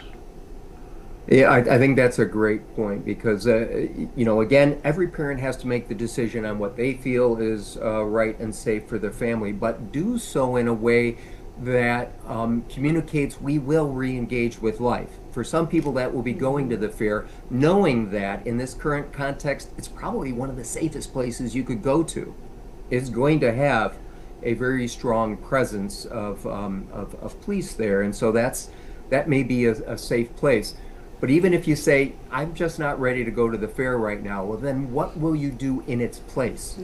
Because communicating a message that we're going to stay at home, we're going to bar the doors, we're going to shutter the windows and turn the lights off is not communicating safety to that child. And not modeling the proper behavior, as you were just talking about, too. And you can't do that forever. No. It's one of those things like, you hate to put one foot in front of the other, but at some point you really have to, and it's hard, of course, in the process because people are dealing with trauma and whatever, grief, and of course people handle that differently. So it's interesting when people try to find something that keeps them going in a sense, and we have to continue to do that. And Jeff, this is more of an academic question than anything else, but it seems to me that what we're talking about here is really kind of grief counseling. And I remember once upon a time we did a grad school exercise when I was in school where we took organizational change and collided it up against the 5-step grief model, where there was anger and acceptance and finally recovery. How does that apply to a crisis like this that we're experiencing?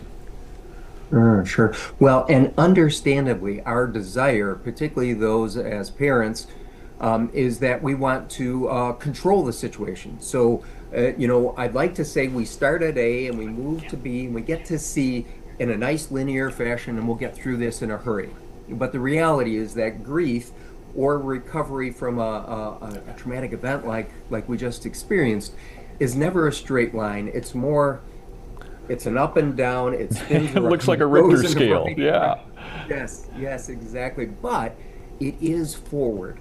And that's the part that we can control, is that, all right, it may come and go. There may be times when I think more of it and it's more powerful, other times when I'm not thinking about it at all. And that's okay, so long as I'm continuing to move forward and re-engaging with life. I heard someone say a short while ago, and this really kind of applies, that everything will be okay in the end. Mm-hmm. And if it's not okay, it's not the end.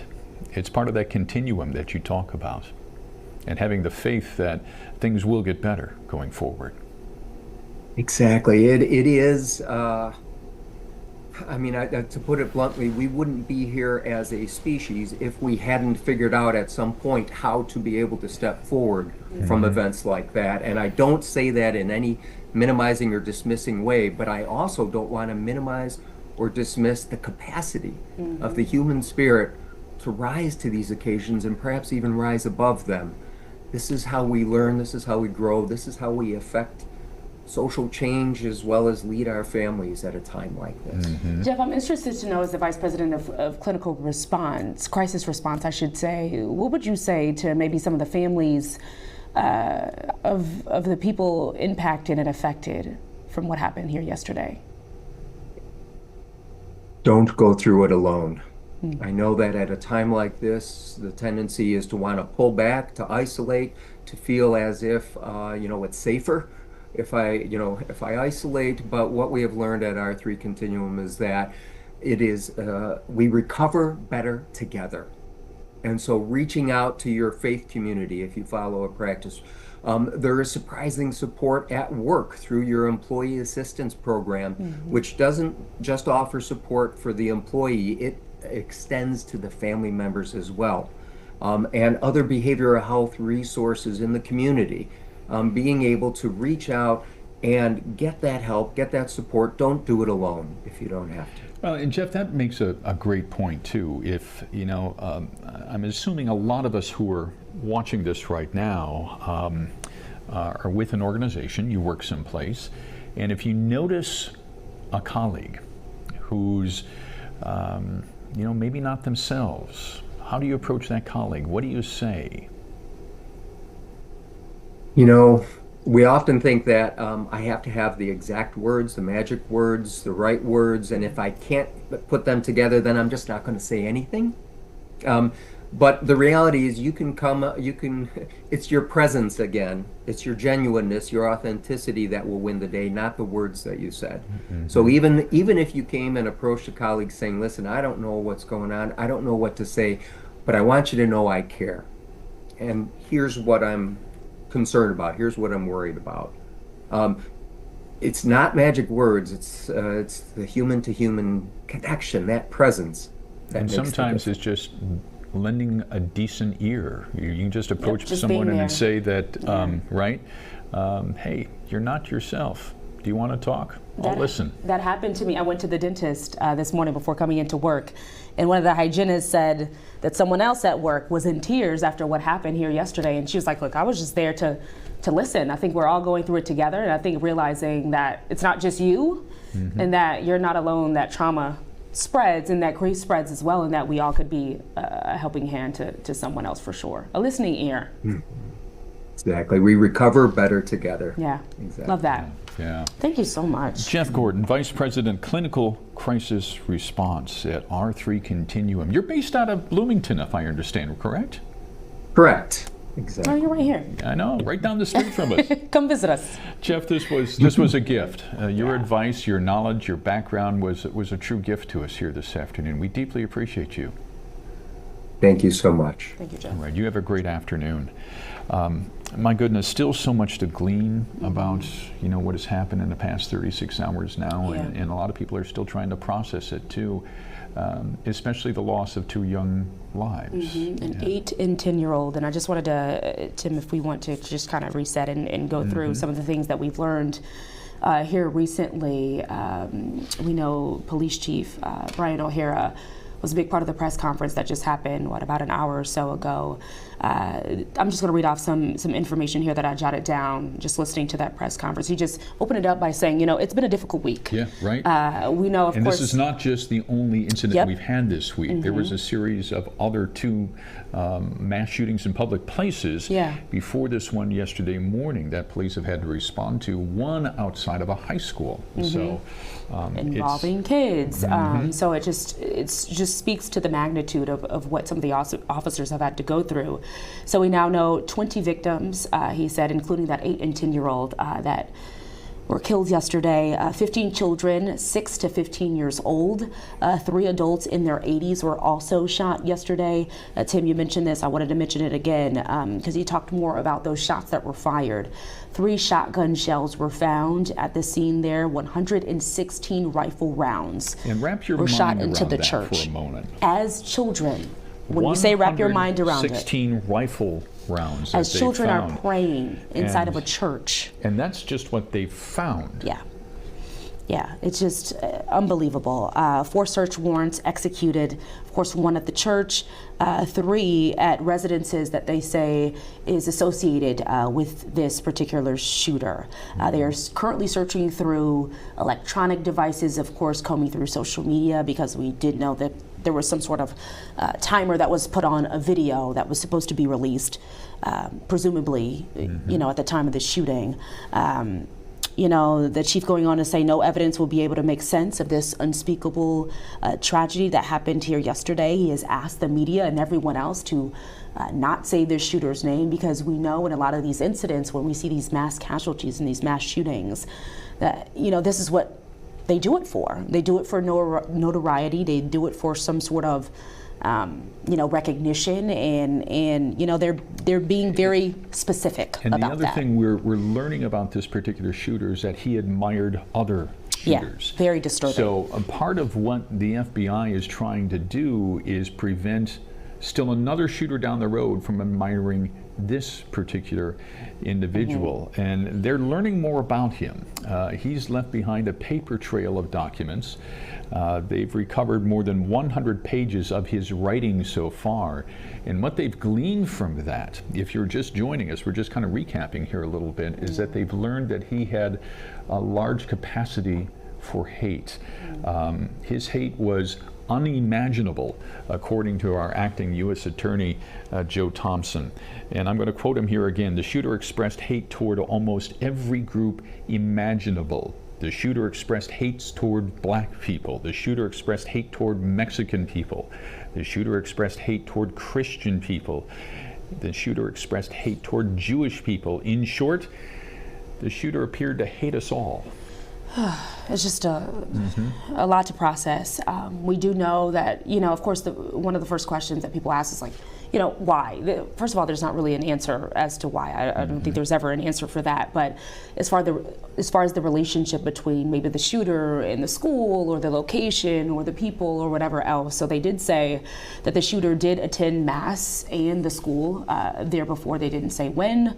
They also did confirm that the shooter's mother did work for the school previously and no longer works for that school. They have not identified a specific reason for this school specifically to be targeted, but as you mentioned, just a lot of hate. A lot of hate in this person's heart for pretty much everyone. So, yeah. And we're going to talk about some hope coming up next, Let's do that. especially in what people are doing for the families of these victims right now. And I think this will give you incredible hope, and I hope it fills your heart as well. We're going to talk to a gentleman who's raising funds right now for the families, a TikToker who has millions of viewers, and boy, are they responding. And he's using it for good. Using it for good. We're going to take a short break, and we're going to be back with that conversation here in just a moment.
You're watching Fox 9 All Day. Welcome back to our continuing coverage here in Fox 9 All Day, where we are still following the shooting at Annunciation Church and School that happened yesterday, where tragically 2 young lives were taken. And in the aftermath of all of that, we've been talking here all this afternoon, largely with crisis counselors who are giving us some practical advice is how not only do we move forward, not only how we process this information, but how do we help our kids walk through this as well? Yeah, there's a lot of steps to it for sure. And typically, if you join us at this hour, you know that the afternoon shift is on with Adam and Max. So in light, of course, of what happened here yesterday, we thought this was appropriate. This is definitely something that we should do. We should continue to have these sorts of conversations and just let us just kind of, you know, take a step back and really debrief and go through this together. And part of the joy of this particular format and this conversation, for those of you who've watched Adam and Max in the afternoon, it can be a bit more relaxed. And we can tend to have, well, more informal conversation, shall we say. Just right? chatting, yeah. I know, it's great. If those two guys are available, let's bring them in right now. Hey guys, how are you doing? How's it going, Tim and Simone? We're holding up as well we can, right, Max? Yeah, we're holding up well, and we thank you guys for bringing some credibility to this hour. Nobody wants to see our goofy selves in a time like this. Credible in your glasses. I've never seen you in glasses. Look Max. at you, Mr. Smarty. Wow. Thank you. It's a serious moment, you know. So I had to. The glasses add credibility, you know. It's like without the glasses, like who's this brother? With the glasses, it's like, oh, that brother might have something to say. No, but in all seriousness, Max, I did want to ask you, because I know that you are a father yourself. So tell us what the last, 24 hours has been like for you, and have you had, some sort of conversations with your daughter about this? Yeah, well, I mean, first of all, obviously, this last 24 hours for me is nowhere near as awful and nightmarish as it has been to the parents of the victims of this shooting. But as a father myself, yeah, it's been incredibly scary, and I found it particularly interesting over the last 50 minutes or so, the conversations you guys have been having, because it is kind of difficult to walk that line. My daughter's 12 years old, so she's going to hear about this kind of stuff from the internet, from social media, from friends, but it's also like I don't want to broach the subject almost if she doesn't bring it up to me, because it's something that I remember when it comes to stuff like this, mass violence, or in my particular case growing up, police brutality. I remember being so scared of this stuff and thinking about it all the time, and it dominated my thoughts in a way that it really shouldn't, and it kind of robs you of your childhood. And unfortunately, these situations are forced upon a lot of our children, where it does rob them of a bit of their childhood. So it's one of those things where it's kind of like your previous guest was saying, you kind of have to make the call as a parent. I made the call to not quite broach that subject yet, just kind of called her, made sure she was all good, talked to her, but if she brings it up to me, it's something you have to be honest about, because you don't want them walking around the world unprepared. But it's also one of those things where if it's somehow not on her mind, it's an unspeakable tragedy and horror that you really almost don't want to make them aware of, but it's something that she's going to be aware of regardless of what you want, especially at the age of 12. You can't fully shield them like you used to be able to. Yeah, well, even when they're in their 20s, right? Let me tell you, and I think this is a moment where all of our families are checking in. You talk about your 12-year-old. I've got a 27 and 28-year-old, both daughters as well. Girl dads unite, right? Yeah. And they both checked in with me yesterday, and one of them's all the way out in the Cascade Mountains, and she doesn't have cell phone, hardly has data, and she texted, found a data signal yesterday and texted, "Hey Dad, I just heard the news, is everything okay?"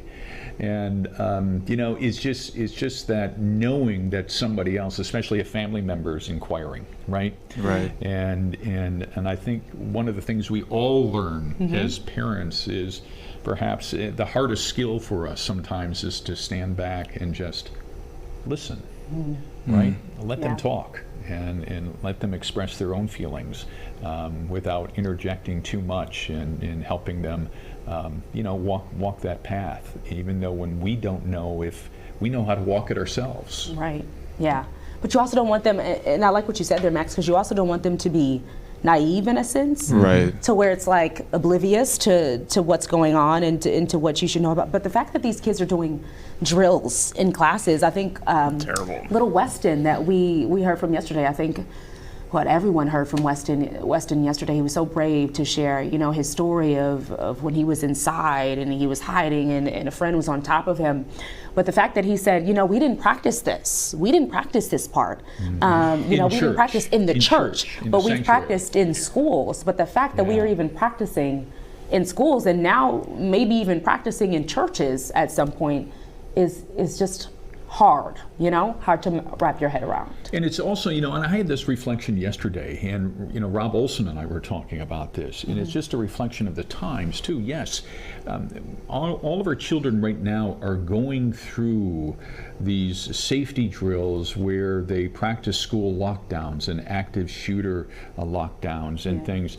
I did not grow up with that because that was not part of my culture at the time, our culture, society's culture. What was our culture at the time was civil defense training and going through what to do in case of a nuclear war, and if we were bombed by the Soviets, and how to build a bomb shelter in the house, and if a bombing took place when we were at school, where to take shelter inside the school, where we could find the civil defense rations, and it was a different time. It was a different stress. It was a different set of circumstances that we were dealing with that, thank God, we're not dealing with anymore. And now we've got this new existential crisis that we have to teach our kids about how to protect themselves and how to stay safe. Yeah. Super sad. Yeah, and unfortunately, another thing that we kind of have to fight against is this desensitization to it, because these kids grow up with it, because it's part of their lives throughout the age of 6 going forward. You have to fight people being desensitized to this kind of stuff. This is stuff that matters no matter how many times it happens a day in the United States or how many different incidents there are. Every single one of these incidents matter. Absolutely, absolutely, and well said. One person that's trying to push it forward and make something good for the families that were affected of it is Dylan White. You may know him on TikTok as @DadChats. He had a video that just completely went viral yesterday. Set up a GoFundMe to support the Annunciation families following yesterday's tragedy, and we have him here on the line, Max. Let's bring in Mr. White. Hello, Dylan. How are you? I'm doing well. How are you guys doing? We're good. We're good. Can you just talk about your video and sort of the response that you've seen? We've seen donations up to $185,000 as of a few minutes ago. Yeah, which was definitely not really anticipated. So I posted the video this morning and launched the GoFundMe around 9 a.m. And I think a lot of it was trying to figure out, not only for myself as a dad and someone that's online and an attorney, of like, what do I do? But also kind of, I think one of the things that we struggle with a lot as a community and as a country when these things happen is, what do I do right now? And I think a lot of the focus when stuff like this happens is on what happens in 6 months or a year or what possibly never happens. And I think that we get a little bit long-sighted and forget about what can we do in the immediate to help, especially the families that frankly probably don't really care what happens in 6 months, because they're just trying to get through every day at this point. And so it for me was a matter of, okay, if I have these platforms, how can I kind of use it to help people? And how can I use it to also answer that question, to give people an outlet of what can I do right now? Dylan, I just wanted to ask before we got to anything else, like, how can people help if people want to reach out and help right now? Sure. So there's, to be clear, there's multiple GoFundMes on this. I've seen a couple that are direct to specific families, and I think that's awesome. You can find those pretty easily if you go to GoFundMe and then you search Minneapolis. A couple of those will show up. Same with Annunciation. Mine was more, how do we help all of the families? Because some of these families that are affected by it maybe don't know anyone that'd be willing and able to stand up for them and have an outlet. And so mine is a page where every family that's affected is going to get these funds. So I've got a number of messages after posting it from parents of the school, from students who graduated from the school, from people who know the administration. I spent a long time today talking to some of the other attorneys in my firm too about what we can do if the school doesn't already have a foundation set up to directly help these families. And we'd love to be able to do that, just to make sure that all of the money, other than obviously, the fees that GoFundMe takes, I want to make sure that all of it goes to the families, which, as you probably know, and I didn't find this out actually until a couple of years ago, because the accounting department is right outside my office, and they get calls all the time from charitable organizations asking for donations. And the head of our AP, I heard her a couple of years ago say, how much of each of my dollars is actually going to the organization versus going to overhead and fees? And most of the time, the charity hangs up because they don't like being asked that question. Because the reality is, there's a whole lot of charities where the amount of money you donate really isn't the amount of money that's going to the people who need it. And so, one of the advantages of having these platforms and having hopefully earned the trust of the community, because we've done stuff like this before, that's been really impactful, is you have my word and my promise that every single one of those dollars that comes through there, other than what GoFundMe is going to take, is going to go straight to those families. Dylan, your TikTok handle is Dad Chats. Max just spoke about being a father himself. I think one of the biggest lines I took away from your video is, it doesn't have to be like this, but it is. Can you talk about your own experience as a father here in the Twin Cities area, and how you're coping with this as it pertains to your children? Yeah, I think I can kind of first talk about it as, I used to teach. My wife still teaches, and I remember, so we met through doing speech and debate in college, and I think we were sort of on the beginning curve of a lot of this. And I remember we had a tournament that was supposed to be at Northern Illinois University in the year that happened, and that was obviously canceled. And then the next year or 2 years later, we were back at that campus for a tournament, and they intentionally put the award ceremony in the room that it happened in, which had obviously been completely remodeled and everything. And we had this moment as a community of competitors in this activity of 2,000 people, just sitting in silence in that room and thinking about what had happened, and reflecting on that, and how far we still have to come. And I look back on that and I go, I don't really know how much has changed since then. And when my kids started school, one of the first questions that parents ask at the orientation thing is always, what are you doing about security? And that's mind-blowing to me, right? That's the first question that we're asking as a community when our kids start an academic institution, is what are we doing to keep them safe, instead of, what are we doing to help better learn fractions? What's the average reading level that kids are excelling at in grades? And I think one of the most frustrating things, I was listening to the radio the other day when they were asking some of the state senators and leaders about it, and they're all saying, change in policy, and they're kind of pushing back and saying, what's some examples of that would have prevented something like this? And a lot of times, I think there is no immediate answer, and it's a lot of kind of redirects and fumbling. And I think a lot of that is because we don't know. And that I think. Hey Dylan, sorry to cut you off here. We got something coming up that's pretty breaking, so we're going to toss it back to Tim and Simone for just a second. But we really appreciate you joining us today. And at Dad Chats is the link for the GoFundMe if anyone out there wants to go help. Thanks, guys. Space.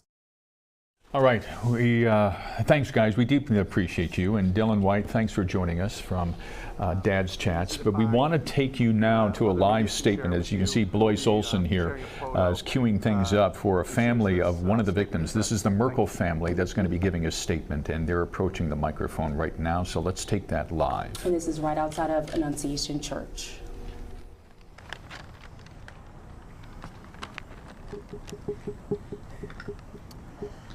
Yesterday, a coward decided to take our 8-year-old son Fletcher away from us.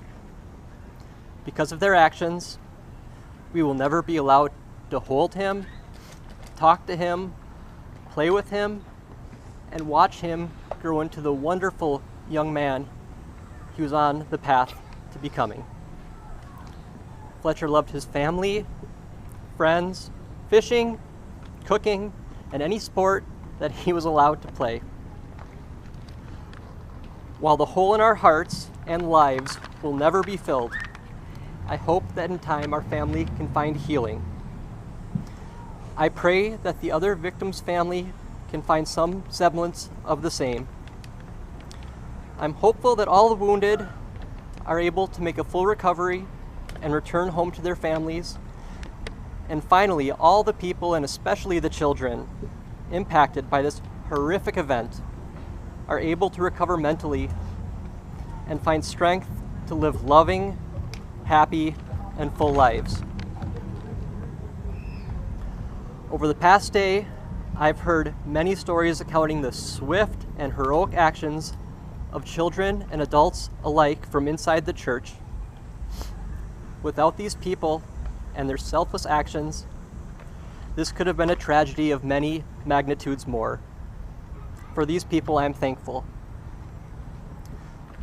Moving forward, we ask not for your sympathy, but your empathy. As our family and the Annunciation community grieve and try to make sense of such a senseless act of violence. Please remember Fletcher for the person he was and not the act that ended his life. Give your kids an extra hug and kiss today. We love you, Fletcher. You'll always be with us.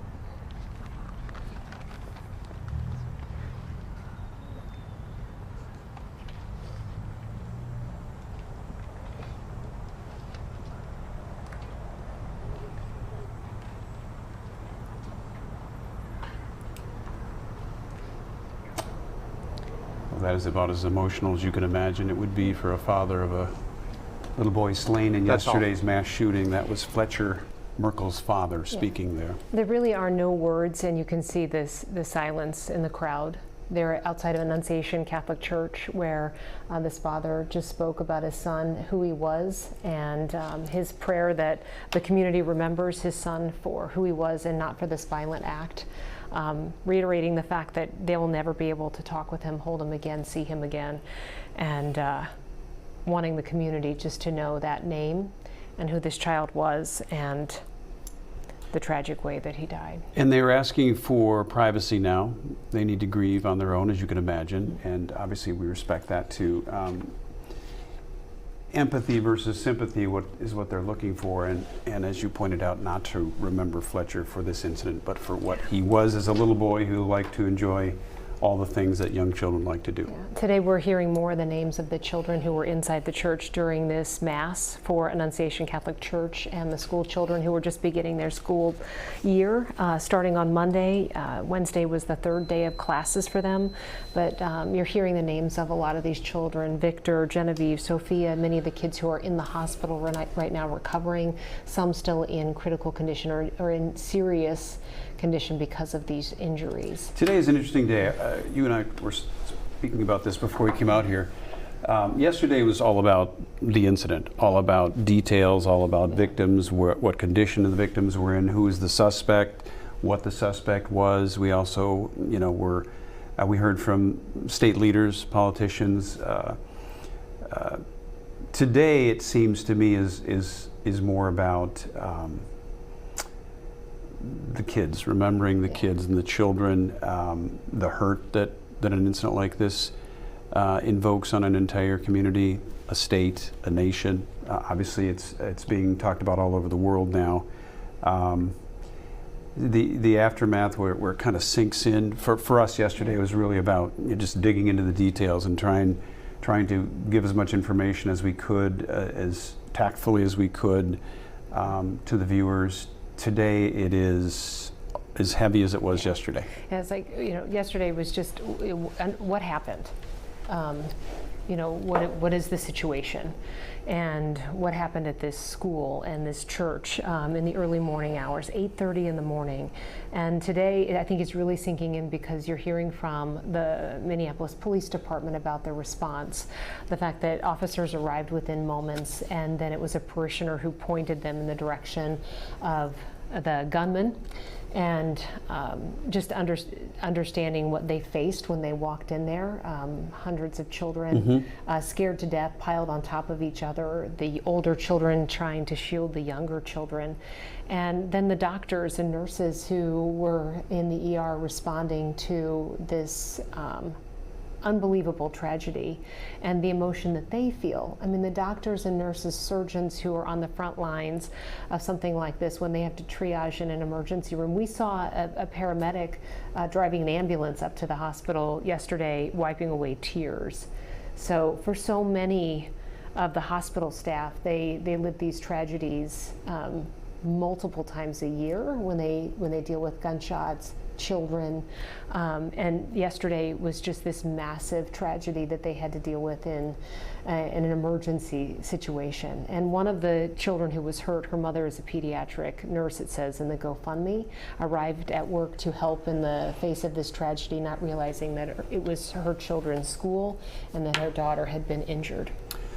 We did learn today also that there was one more victim, injury victim, one more child, so it did bring the number up to 20 total. The 2 deaths, the 8 and the 10-year-old, and then the additional child that was injured, 15 children injured.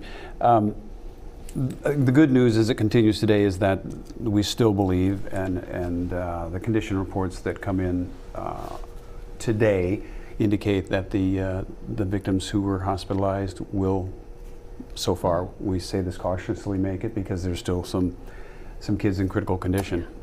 There were the police department and federal authorities had a news conference earlier today, and it is amazing that there weren't more injuries, given that there were more than 100 rounds fired at these children who had no idea, could not protect themselves in any way. But they did say the church, because it was standard practice for them to lock the doors once the service starts, that likely also saved some lives too, that the doors were locked.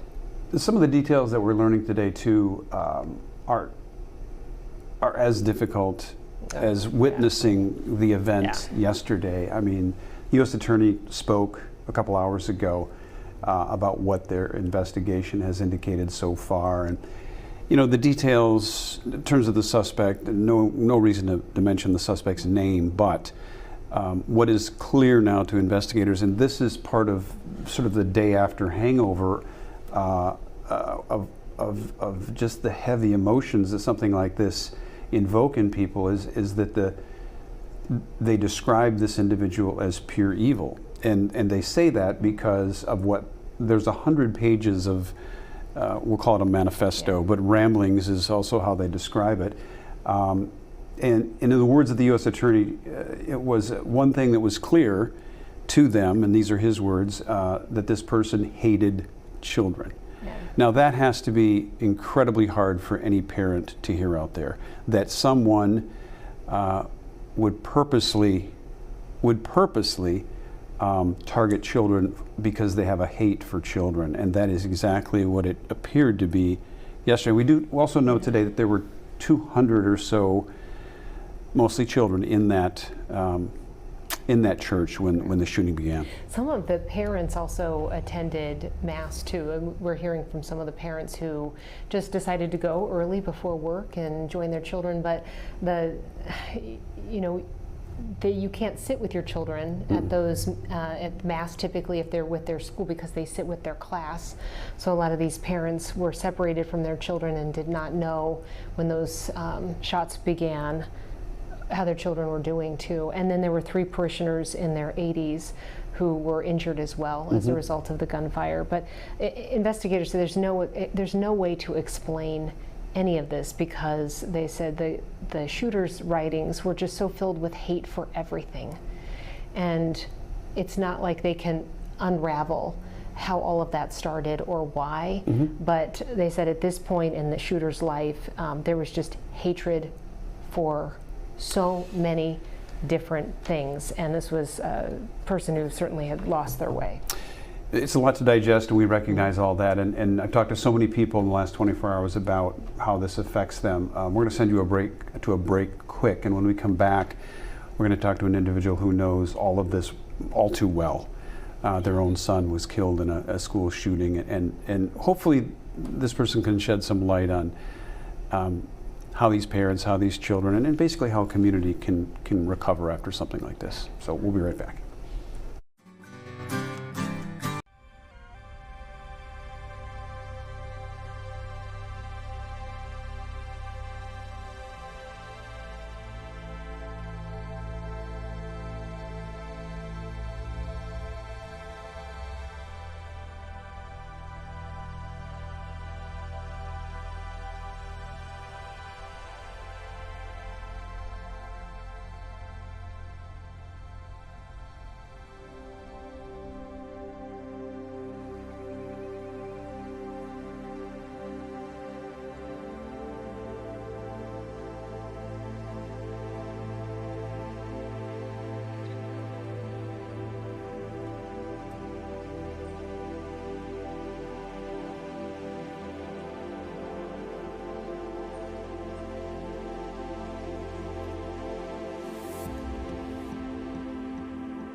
You're watching Fox 9 All Day. Welcome back to All Day and Fox Local, and if we have linear viewers, welcome to you too on Fox 9 as well. It's been a tough day. I mean, yesterday was awful for an awful lot of people, no more than the victims and the families of those young children who were shot, and certainly those that died yesterday. Very difficult day for everybody, kind of trying to digest this. I had a very difficult conversation with my daughter this morning after she dropped off her young daughter to a parochial preschool this morning, and we talked about, and she was crying. You know, she's like, she held it together until she dropped her off, and then and it was very difficult. And I just assured her that there were thousands of moms and dads all over the Twin Cities and probably all over the country feeling the same way. Yeah, I mean, I think it affects everybody in a different way because you can see yourself either as a parent or a child. Maybe you attended a Catholic church school, and you can see yourself in that pew along with those children. I know I have 3 school-age kids, and they've grown up with active shooter drills, and one of our children for more than a year could not go to school on the days that they did those drills because it was just really difficult. She thought there was really a shooter in the school. So our kids have grown up with that, and it's hard to comfort them and tell them everything's going to be okay because honestly, days like yesterday make you feel like you can't deliver on that promise. Yeah, I can't help but remember and reflect back on little Weston yesterday, the 5th grader that was so brave and so clear in his comments to us. And he said, and this is relevant to what we were just talking about, he said, we didn't practice this in the church. We practiced it in school. So when this was happening in the church, he was confused. There was confusion. It sounds like there was an awful lot of heroics that went on in that church by older students and parents and teachers, principal, and the priest. So there's some storylines there that will come out as well. Yeah, the kids are so tough in a lot of ways because they do grow up knowing this and what to do in case of an emergency, and the teachers and staff, they are so brave each and every day that they go into a school and keep this in the back of their minds. We have a parent who knows this unfortunately and sadly too well. Mark Barden, his son Daniel, killed in a mass shooting at Sandy Hook Elementary School, December 14th of 2012. I will never forget that day of those small children coming out of that school building. And I remember thinking, Mark, as I watched the children leaving that building, I don't see young children. I don't see small children leaving, and it was because it was the youngest children in that school who were affected. Your son, Daniel, just 7 years old, and we just heard from the parent of one of the children, an 8-year-old who was killed yesterday, and only people in your shoes can even begin to understand the pain and anguish of this. So first, your thoughts to the parents of these children at Annunciation Catholic Church and School. Yeah, thanks, Kelsey. So much of what you have both been saying resonates with me so deeply and tragically, but the first thing I'll say is that those families are in my heart, and I'm just devastated and heartbroken for them, and for the families of those who were injured. And as you have both alluded to, this entire community, and it affects all of us, right? I mean, here we are talking about it, and it affects all of us. And yes, it does bring me back to the horror of those first days when you're just trying to figure out what happened and just can't believe what happened. And my heart breaks for them. And it's not something, it's forever. You know, it's not something I went through 13 years ago.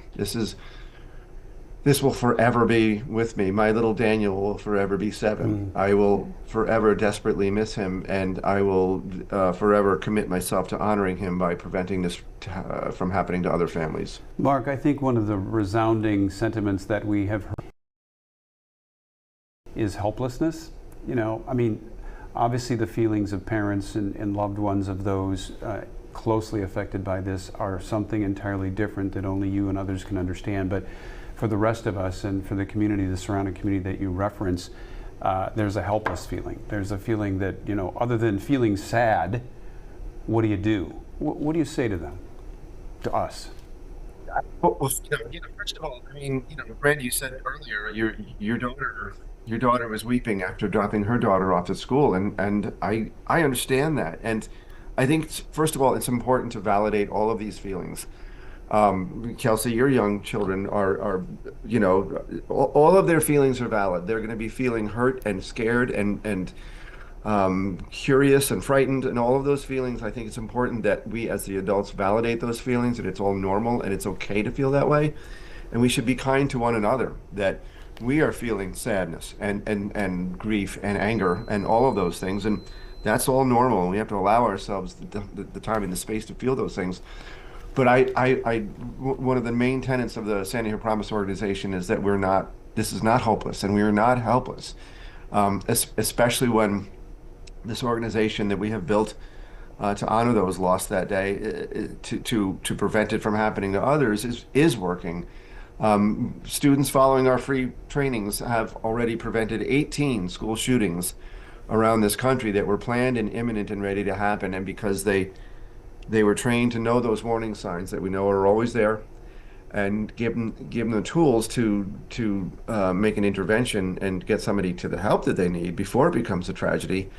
I feel a sense of there is hope that we at least have a model that works.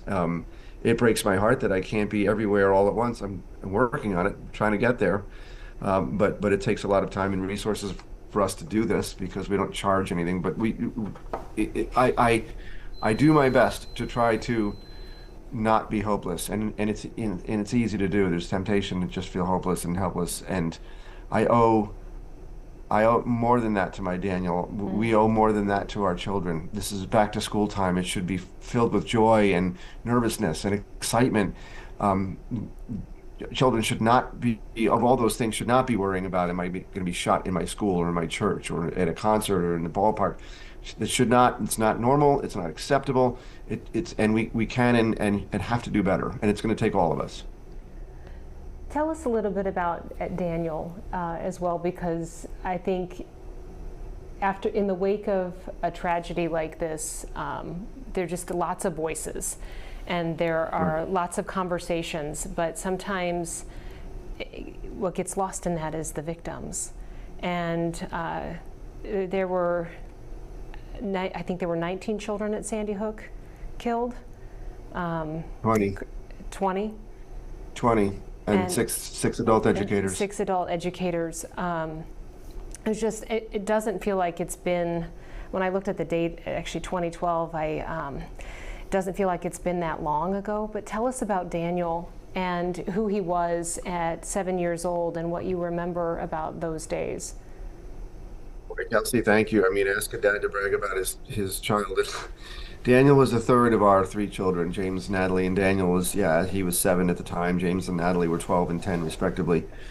But he was a precocious little guy. He was reading. He used to love reading to us at book time. We would read to him. He would read to us. He was taking French at school on Thursday mornings, and before school he had learned how to play chess. And he just used to observe all the little things in nature. He used to always talk about the spring robins, and we used to jokingly, not jokingly, call him the caretaker of all living things, because he would pick up the big carpenter ants from our kitchen and bring them outside because he thought they should be with their families. Or he'd pick up worms off the sidewalk so they wouldn't burn in the sun. And that also, translated to human compassion as well. He was always holding doors for people, and his teachers would say he was the first one to try to help another student who was having a hard day. And of course, as a parent, you love to hear those things, that your child is being a good citizen outside of the home. But he was just a light of compassion and sweetness. And I was a stay-at-home dad and a musician at night, and I loved the opportunity to be home with my kids, and especially with Daniel, who was the last one to go to school. So we had a lot of one-on-one bonding time. And I used to tell him, I love your company, and I just love spending time with you. Oh. Anyway, like I could go on, Kelsey. I appreciate you asking me, and thanks for indulging me, but I like to bring pictures to whenever I'm talking about any of this, because I think it's important for people to see the face, the humanity of what's at stake of what we're talking about here. And I appreciate you asking. Mark, I'm going to ask you a question. This is something I think that only you or someone who has been so closely associated with the tragic event can answer, because there's a lot of debate today, and this debate began within hours of yesterday's tragedy here in Minnesota, and that is the quick pivot, politically speaking, politically platforming to certain ideals and certain ways that are we should look at this event. Some call it grandstanding, some call it political rallying, but many outside that ring call it too soon. Your perspective on that in our world today, when something like this immediately becomes a political platform? I understand that dynamic, Randy. And first of all, it's never too soon to learn what we can learn from a tragedy like this in the effort to have that information help inform how we prevent it going forward. It's never too soon to learn that and start planning on how to prevent this from happening again. I have long and consistently kept this out of the politics, and I reframe this with regardless of your ideology or your political stripe or whatever, what is fundamental human core value is that we all want to protect our children. Full stop. That is basic and fundamental. We all want to protect our children, and we owe them that. And we owe them more than having to worry about being shot in their place of worship, in their place of education, in their ballpark, in their concerts. And so if we start the conversation with that, we can all agree that we want to protect our children. We all want our communities to be safer. We can start the conversation and gain a lot of ground that way, rather than devolving into these arguments. But and not from a political perspective, but from what we are learning about this case, is that when you mix this rabid hate with easy access to firearms, this is bound to be the result. It's bound to result in disaster. So there's work to be done in firearms safety that doesn't have to be political, that can be consistent with the Second Amendment. Folks who identify as responsible gun owners are already doing these things, like safe storage and making sure they pass a background check and making sure they're okay to safely own, operate, and store that firearm. And like I said, we do a lot of work in prevention, upstream prevention, teaching folks how to recognize the warning signs that are almost always there, and interpret those warning signs as opportunities to get somebody to the help that they need before it becomes a tragedy. And we know that that works. Like I said, we've prevented 18 school shootings and over 1,000 suicides from folks being trained in our Know the Signs programs and following the model, and getting someone to the help that they need. So we have a lot of room for improvement, and it's going to take all of us. There's a place for everybody to be involved in this, and I would encourage folks to come to sandyhookpromise.org and learn about what the resources are that we have available on our website on how to manage the trauma and the shock after a tragedy like this, and how to learn what those warning signs are so that you can look for them and connect somebody to help before it becomes a tragedy, or come donate or volunteer or help us bring our violence prevention programs to more students across the country. There's a lot of things we can do, but we all have to be involved in this because our kids deserve it. We owe them that. I think that's very well said. I think a lot of people agree with that sentiment right there, especially in such close proximity to just a terrific, tragic event here, and that mirrors and mimics so many others that we've had in this country. Yeah, and just your efforts, along with the other parents of the Sandy Hook tragedy, to try to work to find solutions and to try to bring people together. You know, Mark, before we went to your interview, we heard from Jesse Merkel, father of 8-year-old Fletcher Merkel, who was killed yesterday. You and your family, you've had to go on since this tragedy in 2012, and you've had to parent your other children. What would you say to these families tonight who are at the very beginning of this journey and this all of this pain?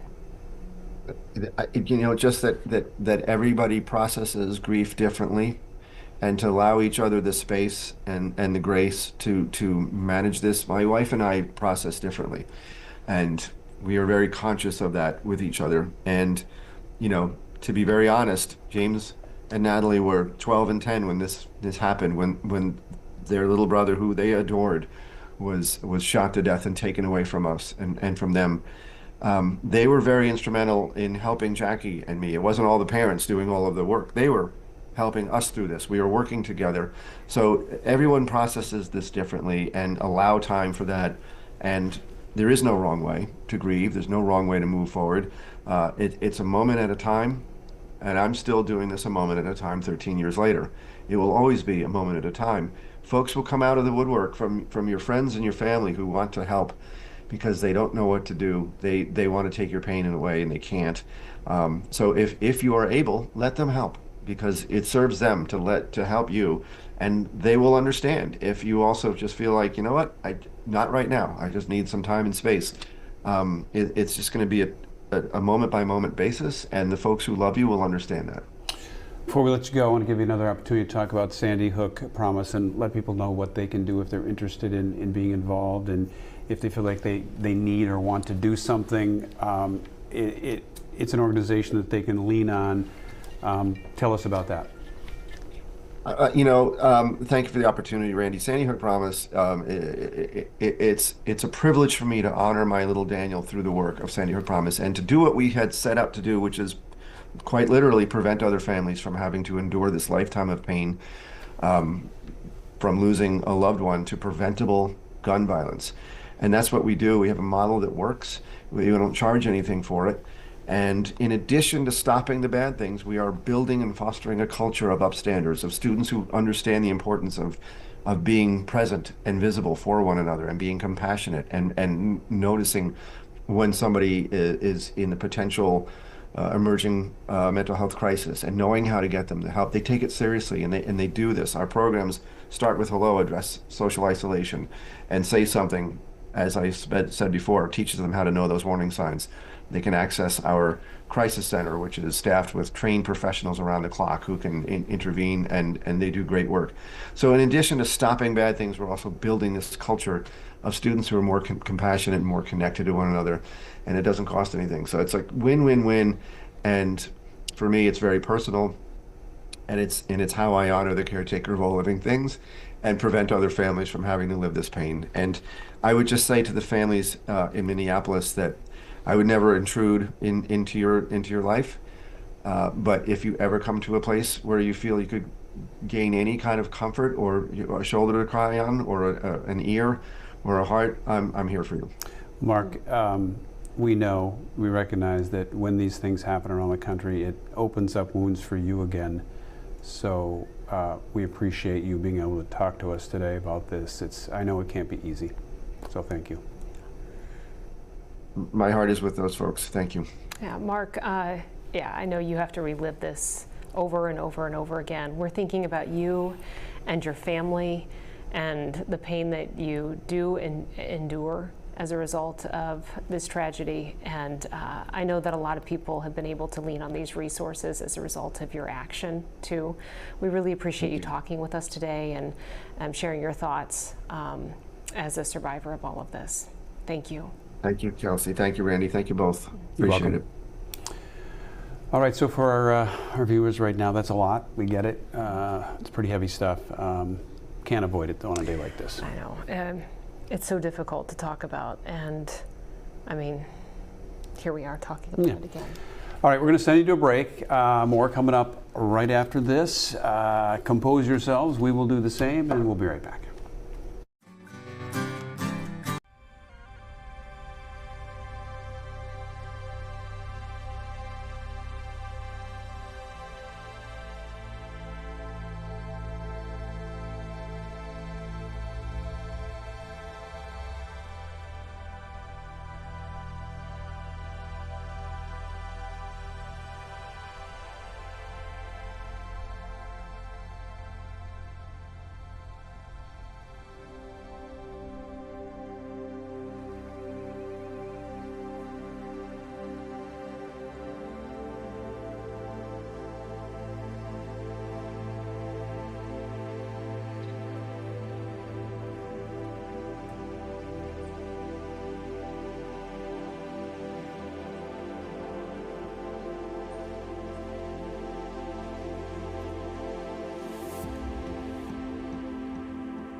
You're watching Fox 9 All Day.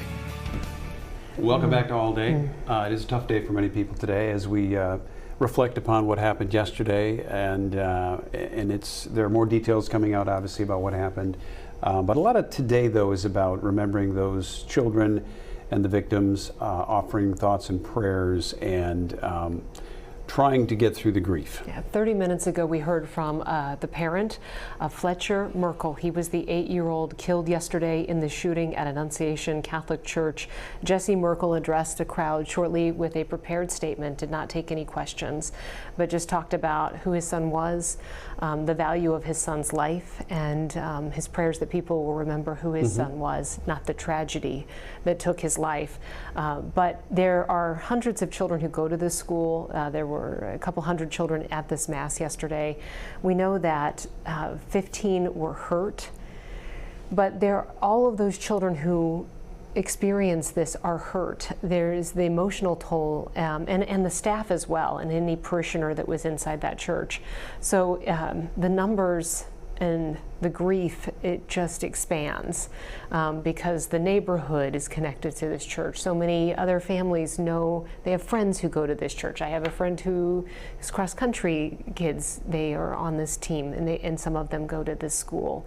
And the stories that are coming out, I think it's especially painful for all of us to hear small children who we want to retain their innocence and never have to live something so scary, telling in great detail what they experienced and how they quickly moved into action to protect their friends and the little children. And I think that is, that's the part that is just, you know, I have kids who are scared of things like this. I live this as a parent, and the fear that evolves because they're afraid of some of the things in the world out there. They don't know, you know, they just don't know what could happen to them sometimes. And it's just, it's so very hard to know what to say in moments like this. A lot of people turning to their faith today. There's some irony in that, considering that this horrific shooting took place in church with innocent children getting ready to participate in Mass. But it does mean that people will lean on their faith, and they are doing that today all around the Twin Cities, all around the country. I want to hand it off to Max and Adam. I know that you two obviously have dealt with this. You've had to talk about it all day as well. Adam, I know that your faith is your strong faith. You've traveled around the country visiting Catholic churches. It hits hard for people with strong faith, not just because it's children, but because it's an assault on religion in many ways. Yeah, Randy, definitely tough. You know, I grew up going to Catholic school in Nashville, Tennessee, and Notre Dame, and you know, back to school Mass was always something that was just part of growing up, and just to think that there were just kids in the pews, and I could see myself in those pews, you know, several years ago, and I think that's probably personally for me been the hardest part. I know it's hit both of us in a lot of ways, and then having it just in our backyard makes it all the tougher too. Absolutely, and then that just kind of speaks to the ubiquitous nature of it. You know, the threat of violence is kind of omnipresent. It's there, unfortunately, when you're at the store, and when you're even at church, when you're at school, places that are supposed to be places where you feel safe, places where you feel you can be yourself, and you can truly be you, and even there you can't feel safe and secure, and that's the world that we live in, and it's super unfortunate, and it's just hard to find the words and to navigate in situations like these.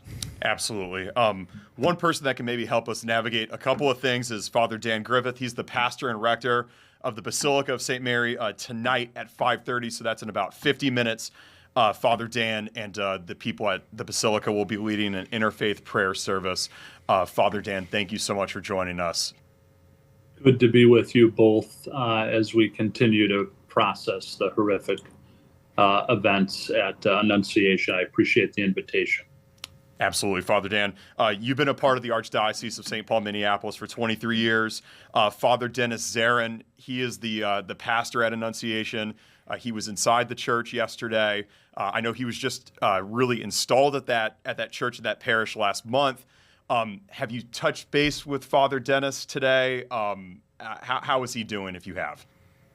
You know, I did. I texted him this morning inviting him to the Basilica's will host in support of the Annunciation community an interfaith prayer service. And I texted Father Zarin, and he's out ministering right now to his flock. And so if he is able to make it, he'll be sitting in the pews.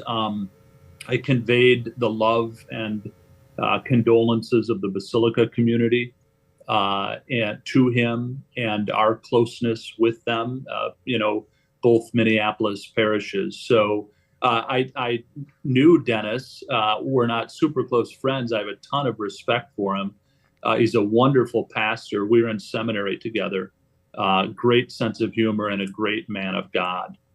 He will shepherd well the people at Annunciation and the children in the coming weeks and months, and we'll be extending our prayers and support. Father, obviously we're all trying to wrap our heads around something that's senseless and it's something you can't really wrap your head around, right? But you're in the unenviable position of having to wrap your head around it to an extent to find words to lead people through this time. So what's kind of going to be your message to the community when you get up there tonight?